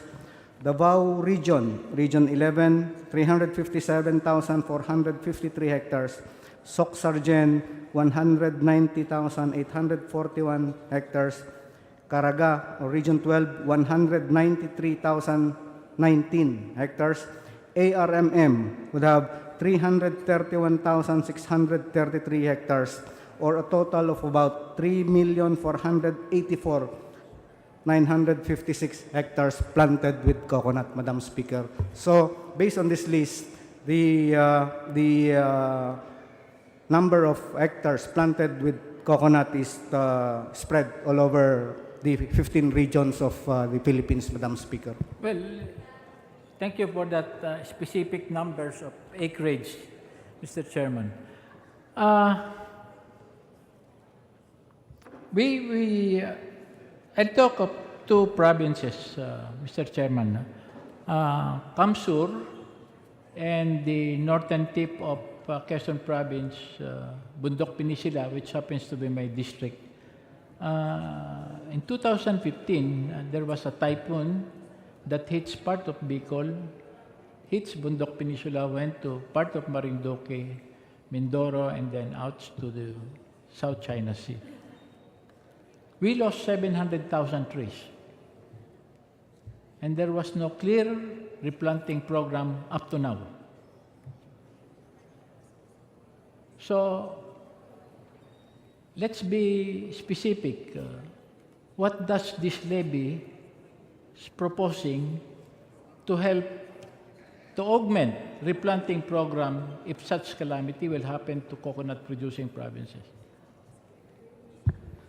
Madam Speaker, as much as this bill deals with the Coco Levy Fund. As I have earlier stated, that this fund shall only be a complementary fund to the fund provided under the GAA given to the agency in order for in order to fulfill their obligation or mandate to develop the coconut industry. However, in the utilization of this fund, the Coconut Industry Trust Fund Committee, the ad hoc committee shall prepare the plan in order to revitalize, rehabilitate the coconut industry. Now, in the preparation of the plan, several government agencies, including the Philippine Coconut Authority and including the farmers' representatives in the ad hoc committee, shall make the plan. And of course, I would suppose that that would include replanting activities in areas where replanting of coconut would be needed, Madam Speaker. Distinguished Minority Leader. Madam Speaker, Your Honor, you have Philippine Coconut Authority with you in your in this panel. Do you have any representative from PCA? I think they already went back to their office, Madam Speaker. So they're not here. They're not here, Madam Speaker, Distinguished Minority Leader. So how can we have an intelligent discussion, Mr. Chairman, if the prime agency that's supposed to answer these questions is not around? Madam Speaker, I would endeavor to answer the questions of the Distinguished Minority Leader. However, if the Distinguished Minority Leader needs the affirmation of the Philippine Coconut Authority, I am ready and willing to submit all the answers to the query that would need PCA's confirmation, Madam Speaker, Distinguished Minority Leader. Madam Speaker, Your Honor, this representation being knowledgeable about where this money came from, would like to inform the chair and my colleagues here on what was the purpose of the levy. It has a very noble intention, Your Honor. Come up with maybe a better variety of better yielding coconut, support the maximization of utilization in terms of utilizing all the purpose on a coconut, not just the nuts, but the tree as well.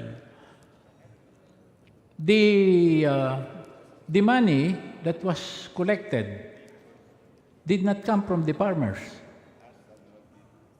The farmers, when they sell their copra, gets their appropriate price as what is dictated by the market. The market is dictated by two agencies, Rotterdam and New York, being a low-rate commodity market. Your Honor, this levy was paid by the millers. I paid a portion of it. I am a miller. Now, my concern is this. We knew for a fact that that money has been there for quite a while with a specific noble purpose. And for that matter, I just would like to give due credit where credit is due. Because I think that's the only amount that was invested by the government that made profit. Will the chair name me a government investment given to the private sector that made money? I agree, Madam Speaker, from the point of view that when the Coconut Levy Fund was collected sometime between 1971 to 1983, the fund collected amounted to 10 billion. But after several years, the fund became about 100 billion, Madam Speaker, distinguished. And bulk of Minority leader. the funds, Madam Speaker, Your Honor, was generated from the holdings that was surrendered by San Miguel. I agree, Madam Speaker. Surrendered to the government, that is. Yes, Madam Speaker. So, it will be heartbreaking for that person who conceptualized the use of this levy fund to upgrade the coconut industry if it will not be realized. Considering that they nurtured the money and it earns from 10 billion, now we're talking about 100 billion peso. So, I'm reviewing this proposed measure of my good friend, Congresswoman Garin. And I said, my observation would be more of constructive. I would like to be given a clear format of several questions. And one question that I would like to raise is, who will champion this noble measure of resurrecting the coconut industry?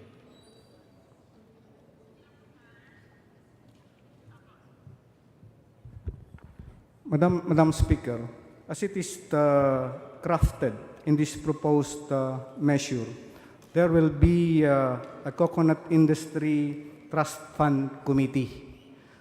The Trust Fund Committee shall be composed of memberships from the different government agencies and from the representatives of coconut farmers and representatives from the coconut industry sector. Now, this committee shall be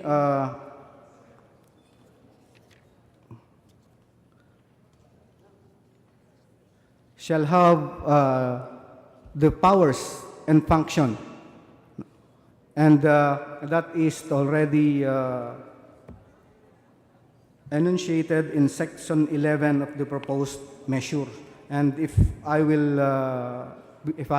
be allowed to read the powers and functions of the committee. Letter A, the committee shall coordinate and monitor the implementation of the Coconut Farmers and Industry Development Plan, approve the disbursement out of the trust fund pursuant to Section 14 of this Act, formulate the investment guidelines pursuant to the allowable investment stated in Section 28, approve the marketing and disposition program of the Coco Levy assets, approved for privatization, authorize the rehabilitation of Coco Levy assets approved for privatization, or facilitate access by coconut farmers and their organization to the services, programs, benefits implemented pursuant to the Coconut Farmers and Industry Development Plan. In other words, Madam Speaker, the Trust Fund Committee shall have all these powers and functions. The Philippine Coconut Authority, which is the lead agency that has the mandate to oversee all coconut programs of the government, shall be providing the secretarial support to the committee, Madam Speaker.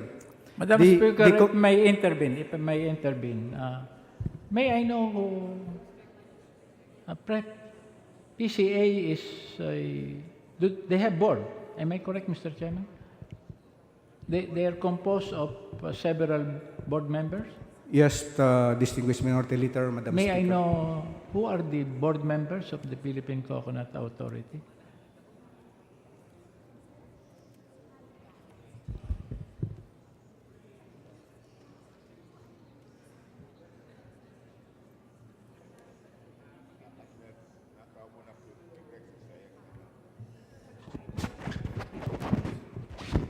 Madam Speaker, may I ask for more, more time to get the list of the board members of the PCA.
Madam Speaker, distinguished Minority Leader, the governing board of the Philippine Coconut Authority is the Honorable Secretary Leoncio V. Ebasco Jr. as the chairman, Romulo de la Rosa as the vice chairperson or the administrator. The members of the board are Alan P. Tanuakio, Avelino Andal, Abunjo G. De La Torre, Conrado Capa, Roque G. Kimpan, Madam Speaker, distinguished Minority Leader. I'm not aware on the names. The only name that's familiar with me is Abilino Andal, who comes from Quezon. How about the rest? Distinguished sponsor, did they come from coconut-producing provinces? I would not have personal knowledge if the other board members come from coconut-producing. So you are not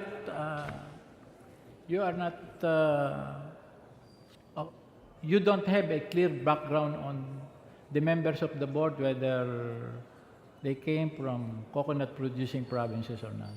No, Madam Speaker. Distinguished Don't Minority you Leader. think that it's natural and pragmatic that the members of the board should be coming from coconut-producing provinces? Logically, they should come from the members of the board should come from coconut-producing provinces, Madam Speaker.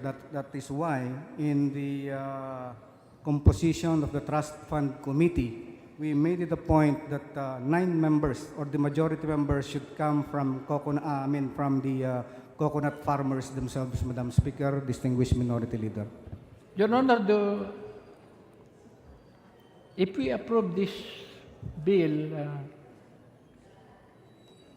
this month, do we have a complementing bill presented in the Senate?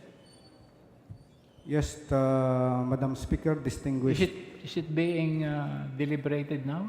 They are now in the period of amendments, Madam Speaker, distinguished Minority And Leader. who is the principal author?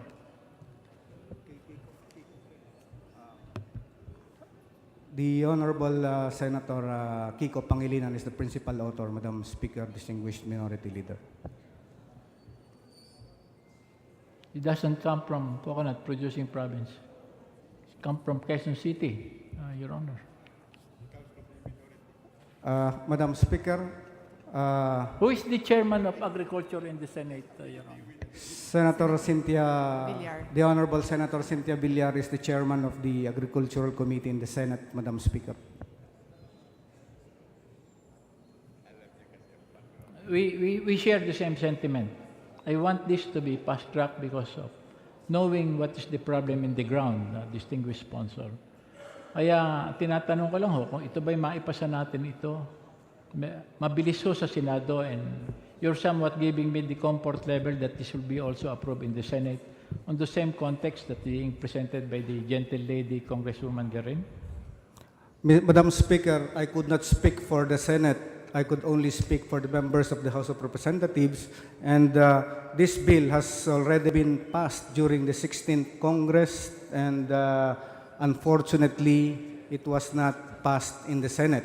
However, just to give assurance to the distinguished Minority Leader, this particular measure is one of the legislative agenda of the 17th Congress, and also one of the mentioned agenda in the Philippine Development Plan for 2017 up to 2022, Madam Speaker, distinguished Minority Leader.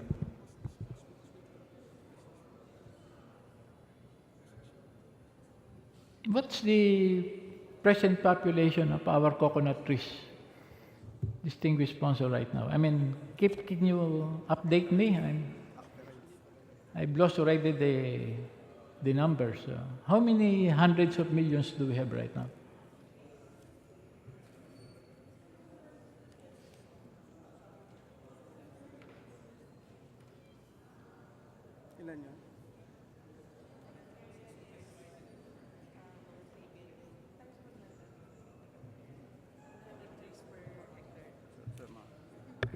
Yeah. More or less it's about 300 million trees, Madam Speaker, distinguished sponsor. 300 million. And 60 to 70% are overage. So we're saying that 210 million is already senior citizen. Yes, Now- Madam Speaker, distinguished minority leader. Can you imagine the logistic solution of looking for 210 million seedlings?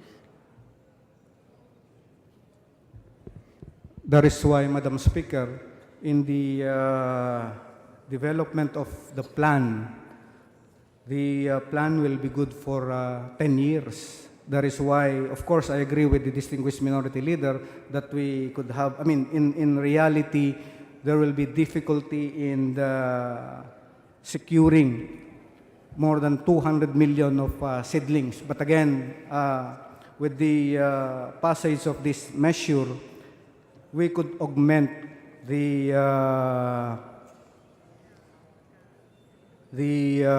works or the function of the Philippine Coconut Authority in order to, again, jumpstart the rehabilitation process of the coconut industry by, of course, addressing the problems of tree planting of coconut trees, Madam Speaker, distinguished minority leader. Madam Speaker, distinguished sponsor, will you consider the gargantuan task of planting 200 million seeds given to an agency with very little workforce?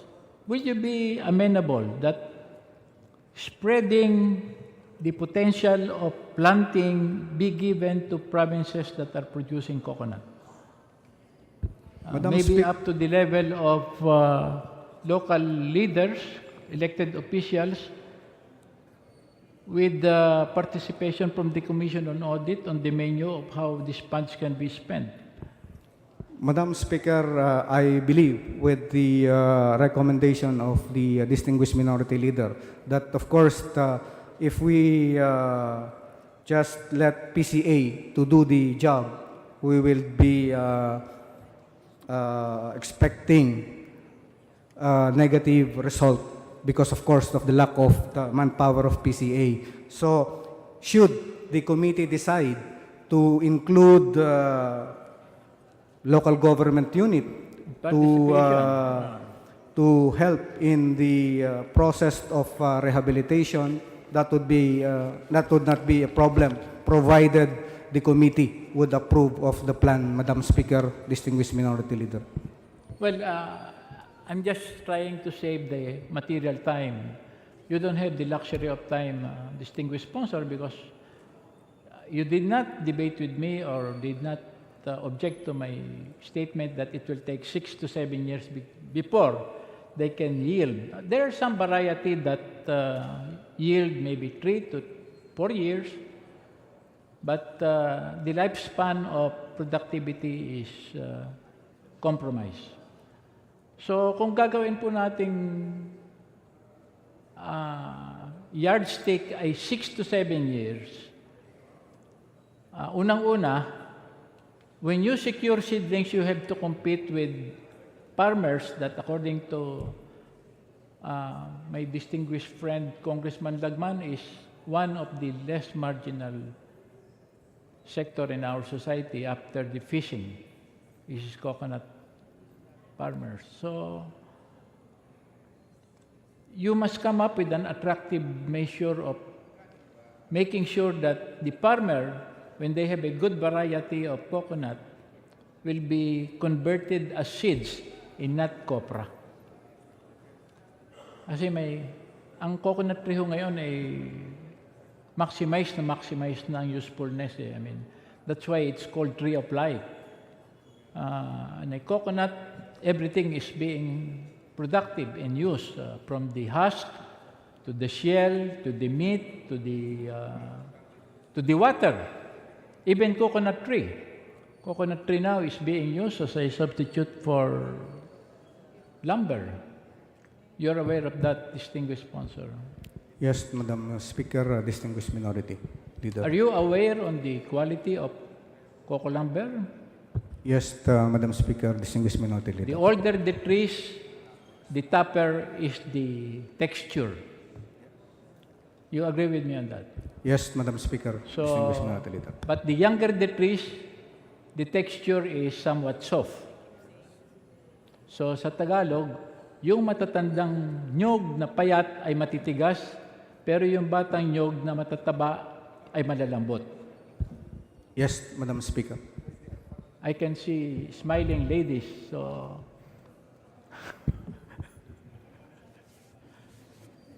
I said, Madam Speaker, I said my interpretation will be constructive, and I am willing to volunteer my services to the gentle lady in the past implementation of this very important measure. Thank you, Madam Speaker. Thank you, Mr. Sponsor. Thank you, distinguished minority leader. Madam Speaker, there being no other member who wishes to interpolate the sponsor, I move that we terminate the period of sponsorship and debate.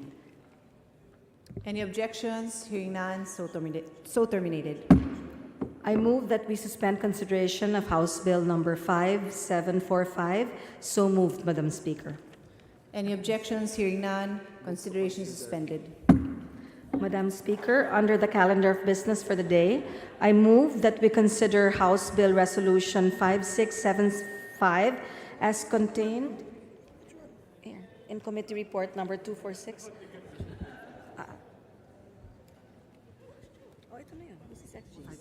Yes.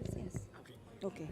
Madam Speaker, under the calendar of business for the day, I move that we consider House Bill 5675 as contained in Committee Report 246, submitted by the Committee on Social Services. Copies of the bill have been previously distributed to the members. I request, therefore, that the Secretary General be instructed to read the title of the bill with so moved, Madam Speaker. Secretary General is so instructed.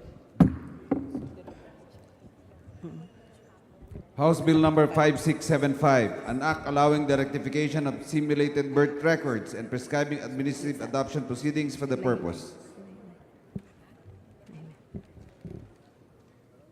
Majority Floor Leader. Madam Speaker, I move that the chairperson of the Committee of Social Services be recognized to begin sponsorship of the measure. The chair is recognized.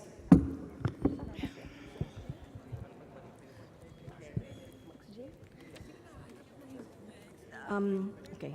Madam Speaker, I move to adopt the explanatory note of the bill to be the sponsorship speech of the author.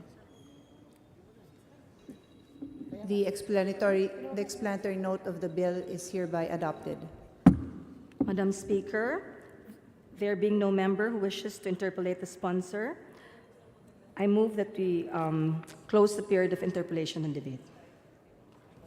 Sponsorship and debate. The period of sponsorship and debate is hereby closed. Madam Speaker, I move to suspend consideration of House Bill 5675. So moved. Consideration of House Bill 5675 is hereby suspended.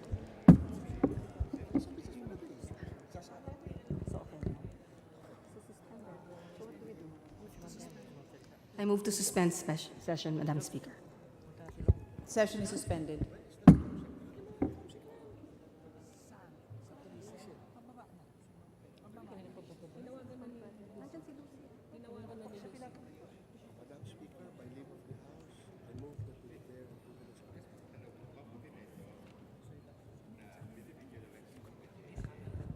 Session is resumed.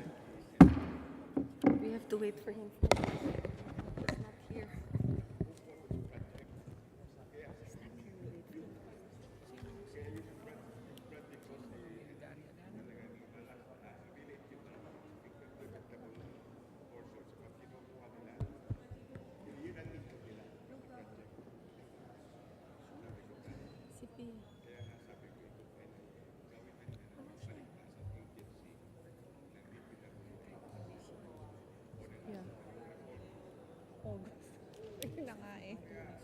naisip ko na rin yun eh.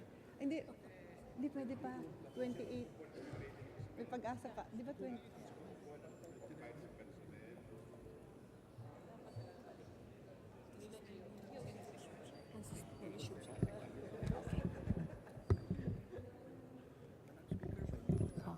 Madam Speaker, by leave of the House, I move that we open the privilege hour. Any objections? Hearing none, the privilege hour is hereby opened. I move, Madam Speaker, the first to avail of the privilege hour is the gentleman from the party list Magdalo, Representative Gary Alejano. I move that we recognize Honorable Alejano.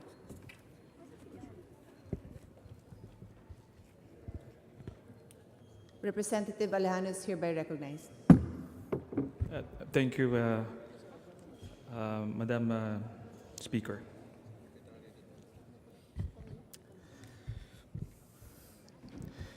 Madam Speaker, my esteemed colleagues and our countrymen, I rise today on a matter of personal and collective privilege. I think it is my duty to report to the Filipino people and to my colleagues here in Congress, in spite of many the chairs and walls are listening. I would like to report to my honorable colleagues today regarding the foreboding and suspicious massing up of Chinese Navy and their Coast Guard together with their maritime militias in the northern part of Pagasa, which presents a threat to our interest in the West Philippine Sea.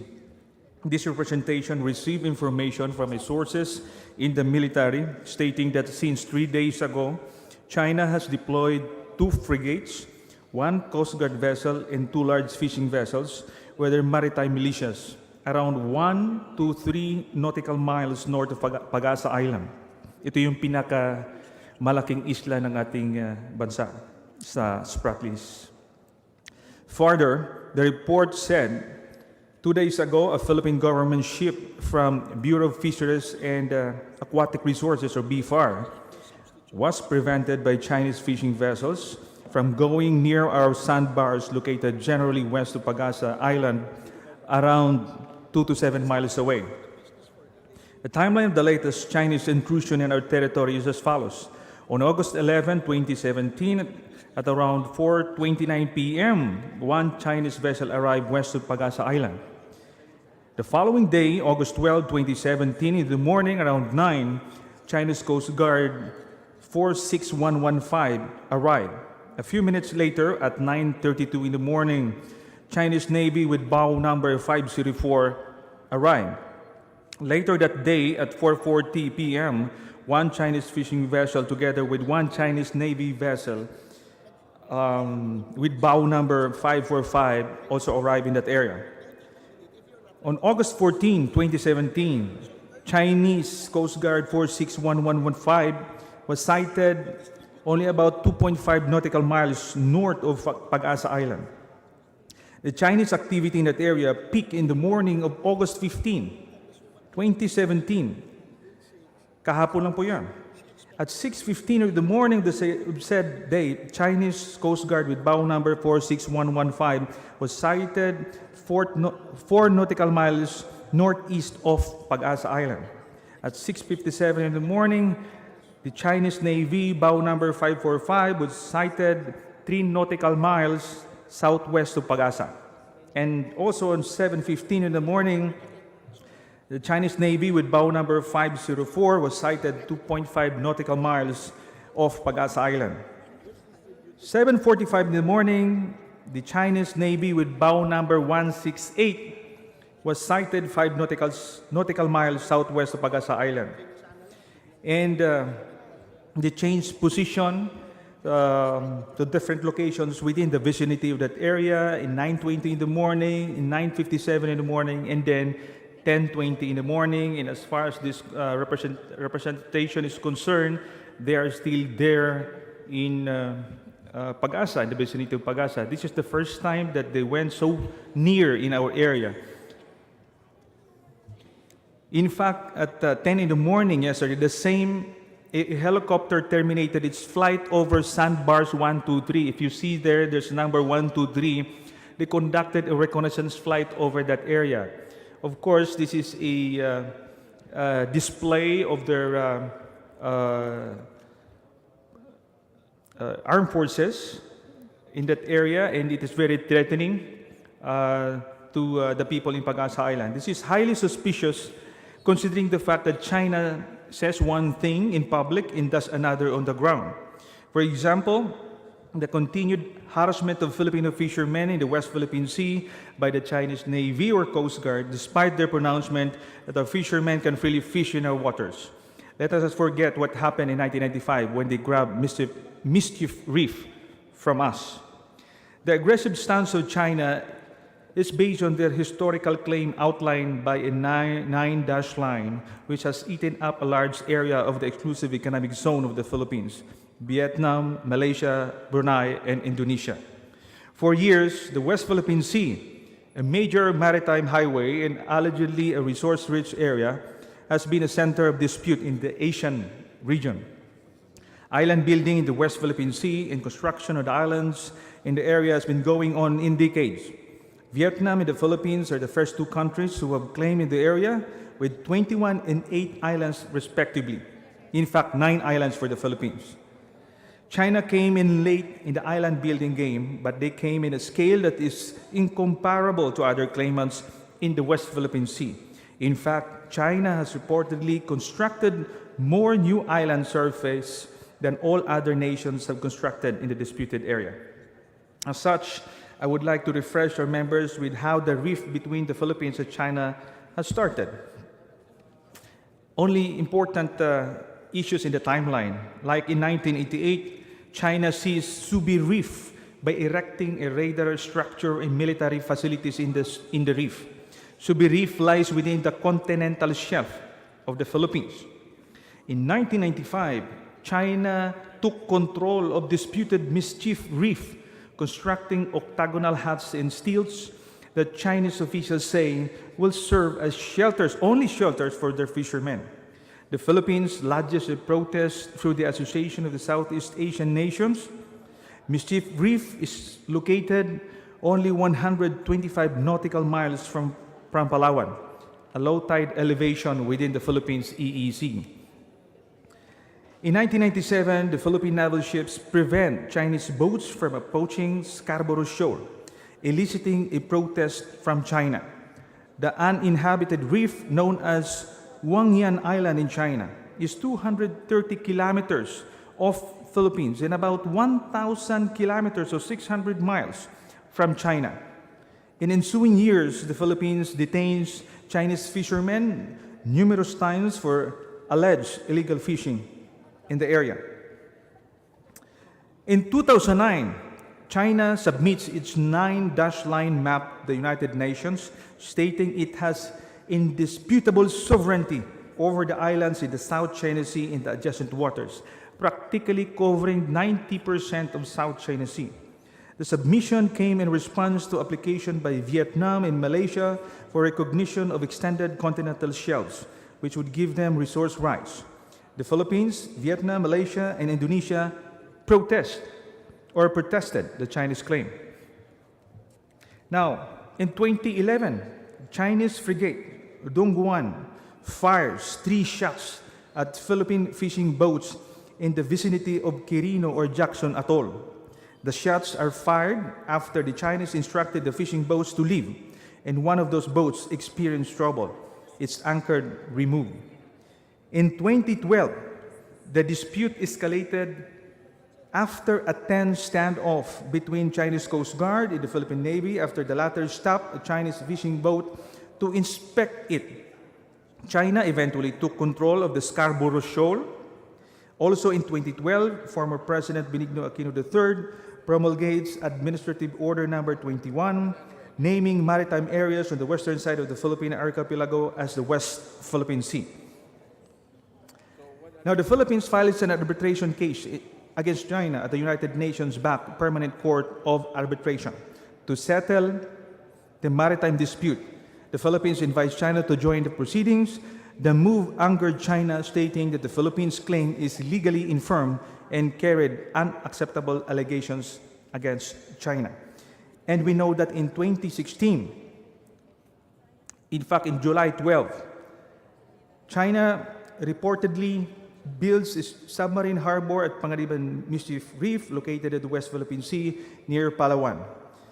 And in mid-2016, the PCA, or Permanent Court of Arbitration, announces that an arbitral tribunal has ruled in favor of the Philippines in his historic case against China. Now let us check what the Duterte administration has done so far after that ruling.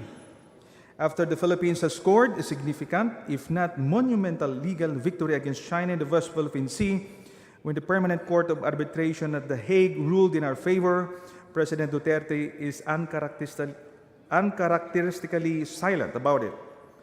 Instead of using the ruling in asserting our rights and sovereignty over disputed area, the President instead portrayed a defeatist stance against China. The President has repeatedly and deliberately ignored the favorable ruling made by Permanent Court of Arbitration in 2016 on the contentious dispute in the West Philippine Sea, a complete turnaround when he vowed to ride a jet ski during the campaign to the nearest disputed island occupied by China and plant the Philippine flag there. Well, the President's actions, or his inactions with regard to maritime dispute between the Philippines and China, is disturbing and shocking, to say the least, because in September 2016, the President ordered the armed forces to stop patrolling the West Philippine Sea together with the United States. Also in the same month, the President announced that the Balikatan exercises between the Philippines and the United States will be the last. The President even contemplated to discontinue the implementation of EDCA. In October 2016, during his visit to China, the President announced the Philippines' separation from U.S. and announced his desire to align himself with the ideologies of China. The next month, November 2016, the President decided to continue with the implementation of the EDCA, but discontinued 2 regular military exercises for the Navy and the Marines. And this is called the Philippines U.S. Amphibious Landing Exercises, or the PHIBLEX, and the Cooperation of Float Readiness and Training, or CARAT. The PHIBLEX provides our Marines training on possible attacks on our islands, while the CARAT provides proper management of ships in our waters. Earlier this year, in February 2017, then Secretary Yasay of DFA claimed that China promised not to build any structure in Panatag Island or Panatag Shoal, contradicted this statement and said that they are going to build structures in their territories according to China. So nobody can stop China from building in the territories that they claim. The statement made by Secretary Yasay prompted the Commerce Minister of China to cancel the signing of economic agreements between the Philippines and China. And I was told by the Department of Foreign Affairs that right now, again, China has promised not to build any structures in Scarborough Shoal. The Duterte administration has continuously failed in or refused, according to my perception on the actions of the President, strongly protest China's continued militarization and incursion in our waters in the West Philippine Sea. The absence of a protest may have been seen by China as a go signal from our government to continue with their aggressive actions in the West Philippine Sea. I have endlessly urged the President to be more transparent with the government's economic deals with China.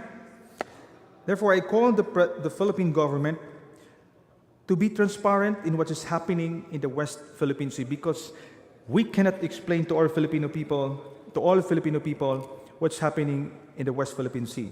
We must assert our rights in the midst of our talks with China. I don't recommend military actions, but we can do so by initiating civilian activities in those areas.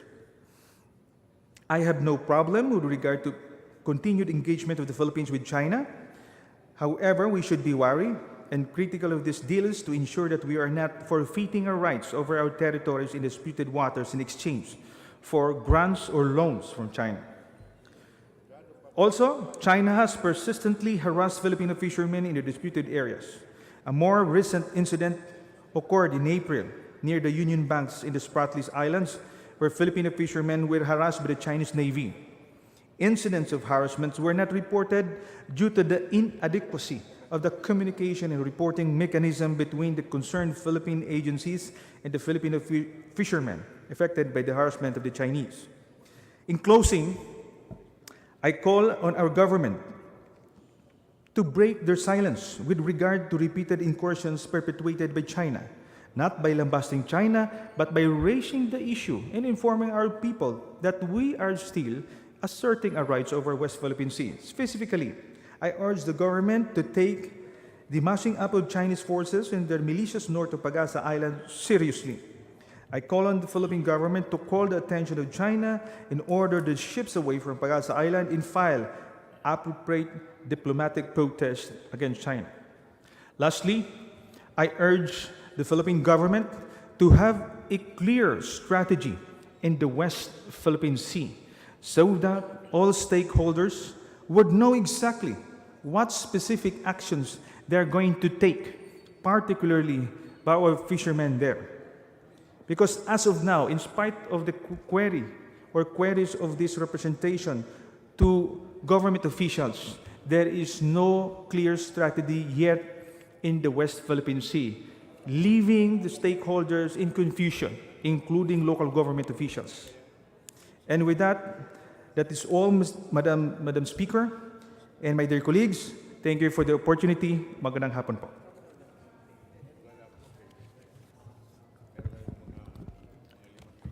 Majority Leader. Madam Speaker, I move that we refer the speech of the Honorable Alejano to the Committee on Rules for appropriate action. To the Committee on Rules. Madam Speaker, I move that we terminate the privilege hour. No objections, hearing none. The privilege hour is terminated. Madam Speaker, I move that we take up additional reference of business and request that the Secretary General be directed to read the titles of bills and resolutions on first reading as well as committee reports and communication. The Secretary General is so directed. Additional reference of business.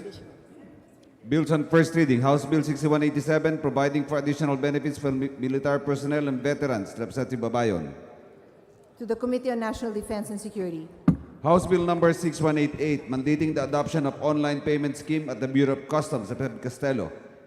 The Committee on Ways and Means. House Bill number 6189, establishing an annex hospital at the Northern Mindanao Medical Center. Representative Xiao. Committee on Health. House Bill number 6190, an act to place safety nets for Filipino rice producers by imposing tariffs in lieu of quantitative restrictions. Representative Heron. Committee on Agriculture and Food. House Bill number 6191, creating a barangay to be known as Barangay Friendship Village Resources. Representative Silverio. Committee on Local Government. House Bill number 6192, providing for the full rehabilitation and maintenance of Cannon Road. Representative Gomart. Committee on Public Works and Highway. House Bill number 6193, granting one-time condonation of interest arrearages and penalties in favor of qualified local water districts. Representative Macapagal Arroyo. To the Committee on Government Enterprises and Privatization. House Bill number 6194, providing free hospitalization for senior citizens. Representative Castelo. To the Committee on Health. House Bill number 6195, requiring public servants to commute via public transport. Representative Babayon. Committee on Civil Service and Professional Regulation. House Bill number 6196, promoting the adoption of counter trade on the importation and procurement of foreign capital equipment, machinery, products, goods, and services by the government. Representative Abu. Committee on Trade and Industry. House Bill number 6197, waiving government fees and charges on the issuance of documents required in connection with the first-time job applicants. Representative Silverio. Committee on Labor and Employment. House Bill number 6198, establishing government-owned radio station in Maasin City, Southern Leyte. Representative Mercado. Committee on Government Enterprises and Privatization. House Bill number 6199, converting the Makati West High School into Makati Science High School. Representative Campos. Committee on Basic Education and Culture. House Bill number 6200, providing for the establishment of multiplier farms in strategic areas. Representative Antonio. Committee on Agriculture and Food. House Bill number 6201, declaring the Sapang Bato watershed in Angeles City, Pampanga as protected area. Representative Antonio. Committee on Natural Resources. House Bill number 6204, instituting the Philippine Code of Crimes. Representatives Alvarez, Pareñas, Umali, Primicia, Sagabas, and Rocamora. Committee on Justice. House Bill number 6205, providing daycare center services for children of employees aged 5 years old and below, Representative Castelo. Committee on Welfare of Children. House Bill number 6206, professionalizing the practice of corporate directorship, Representative Acosta Alba.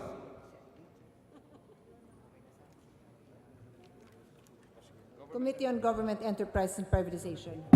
House Bill number 6207, establishing the Southern Ladies Sports Academy, Representative Mercado. Committee on Youth and Sports Development.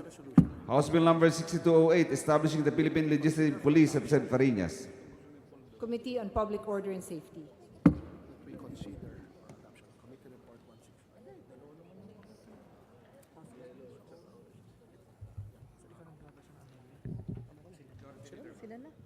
Majority Floor Leader. Madam Speaker, I move that we consider for adoption Committee Report number 165 on House Resolution number 737 and direct the Secretary General to read the title of the measure. For consideration, and the Secretary General is directed to do the same. Kay Lucy po. Nandiyan si Lucy. Yung adoption lang ng resolution. So, asa man eh? Hindi na po sa isulti.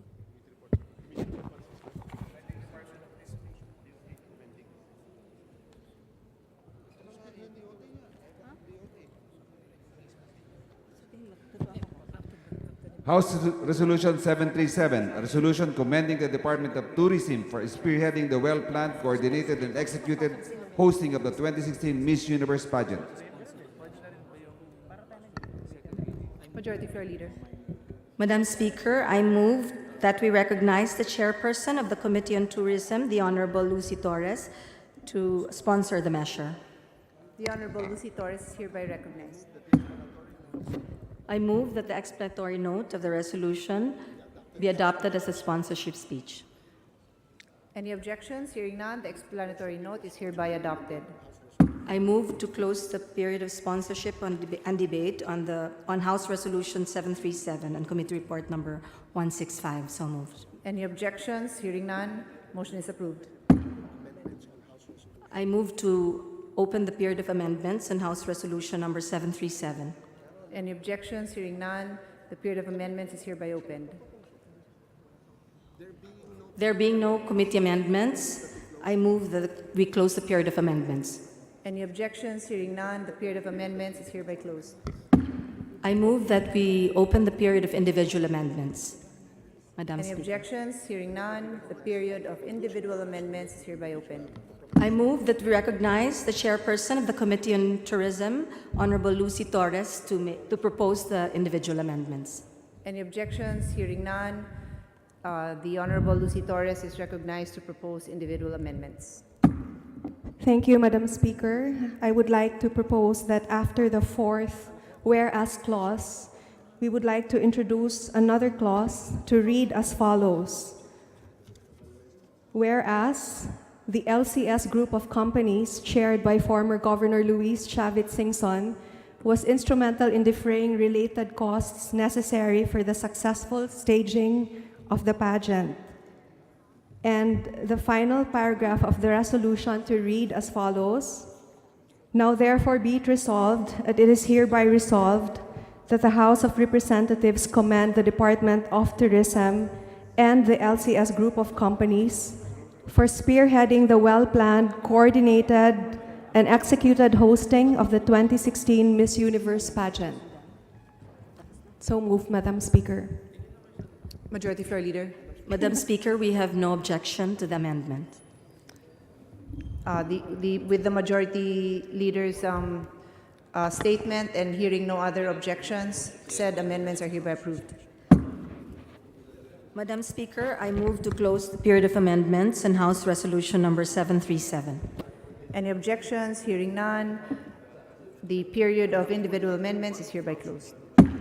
Madam Speaker, I move for the adoption of House Resolution number 737 as amended. Any objections? Hearing none, the adoption of House Resolution number 737 is hereby approved.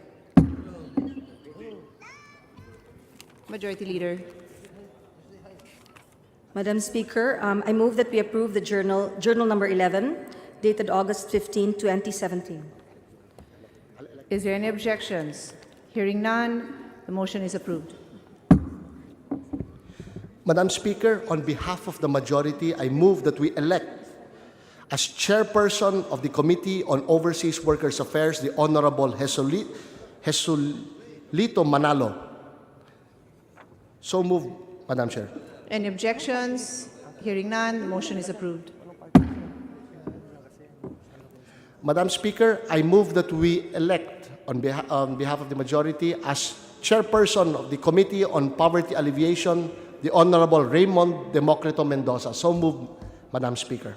Any objections? Hearing none, motion is approved.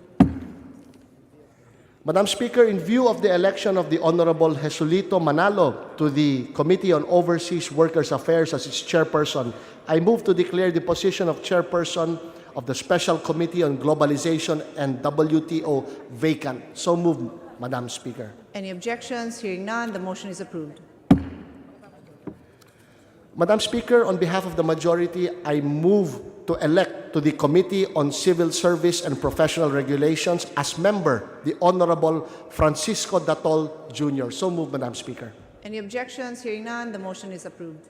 I move for the election to the Committee on Cooperatives Development the Honorable Milagros Aquino Magsaysay. So moved, Madam Speaker. Any objections? Hearing none, motion is approved. Madam Speaker, I move for the election as member to the Committee on Local Government, the Honorable Gloria Macapagal Arroyo. So moved, Madam Speaker. Any objections? Hearing none, the motion is approved. Madam Speaker, I move for the election to the Committee on Metro Manila Development as member, the Honorable Francisco Datol Jr. So moved, Madam Speaker. Any objections? Hearing none, motion is approved. Madam Speaker, I move for the election to the Committee on Population and Family Relations as member, the Honorable Milagros Aquino Magsaysay. So moved, Madam Speaker. Any objections? Hearing none, approved. Madam Speaker, I move to elect as members of the Committee on Social Services the following: the Honorable Francisco Datol Jr. and the Honorable Milagros Aquino Magsaysay. So moved, Madam Speaker. Any objections? Hearing none, motion is approved. Madam Speaker, I move to elect as member of the Committee on Suffrage and Electoral Reforms the Honorable Francisco Datol Jr. So moved, Madam Speaker. Any objections? Hearing none, motion is approved. Madam Speaker, I move for the election to the Committee on Veterans Affairs and Welfare the following as members: the Honorable Francisco Datol Jr., the Honorable Gloria Macapagal Arroyo, and the Honorable Milagros Aquino Magsaysay. So moved, Madam Speaker. Any objections? Hearing none, motion is approved. Madam Speaker, I move for the election to the Committee on Ways and Means as member the Honorable Gloria Macapagal Arroyo. So moved, Madam Speaker. Any objections? Hearing none, motion is approved. Madam Speaker, I move for the election to the Committee on Women and Gender Equality as member the Honorable Milagros Aquino Magsaysay. So moved, Madam Speaker. Any objections? Hearing none, motion is approved. Madam Speaker, I move that we adjourn session until Tuesday, August 22, 2017, 4 p.m. in the afternoon. So moved. Any objections? Hearing none, session is adjourned until Tuesday, August 22, 2017. August 22, 2017, 4 o'clock.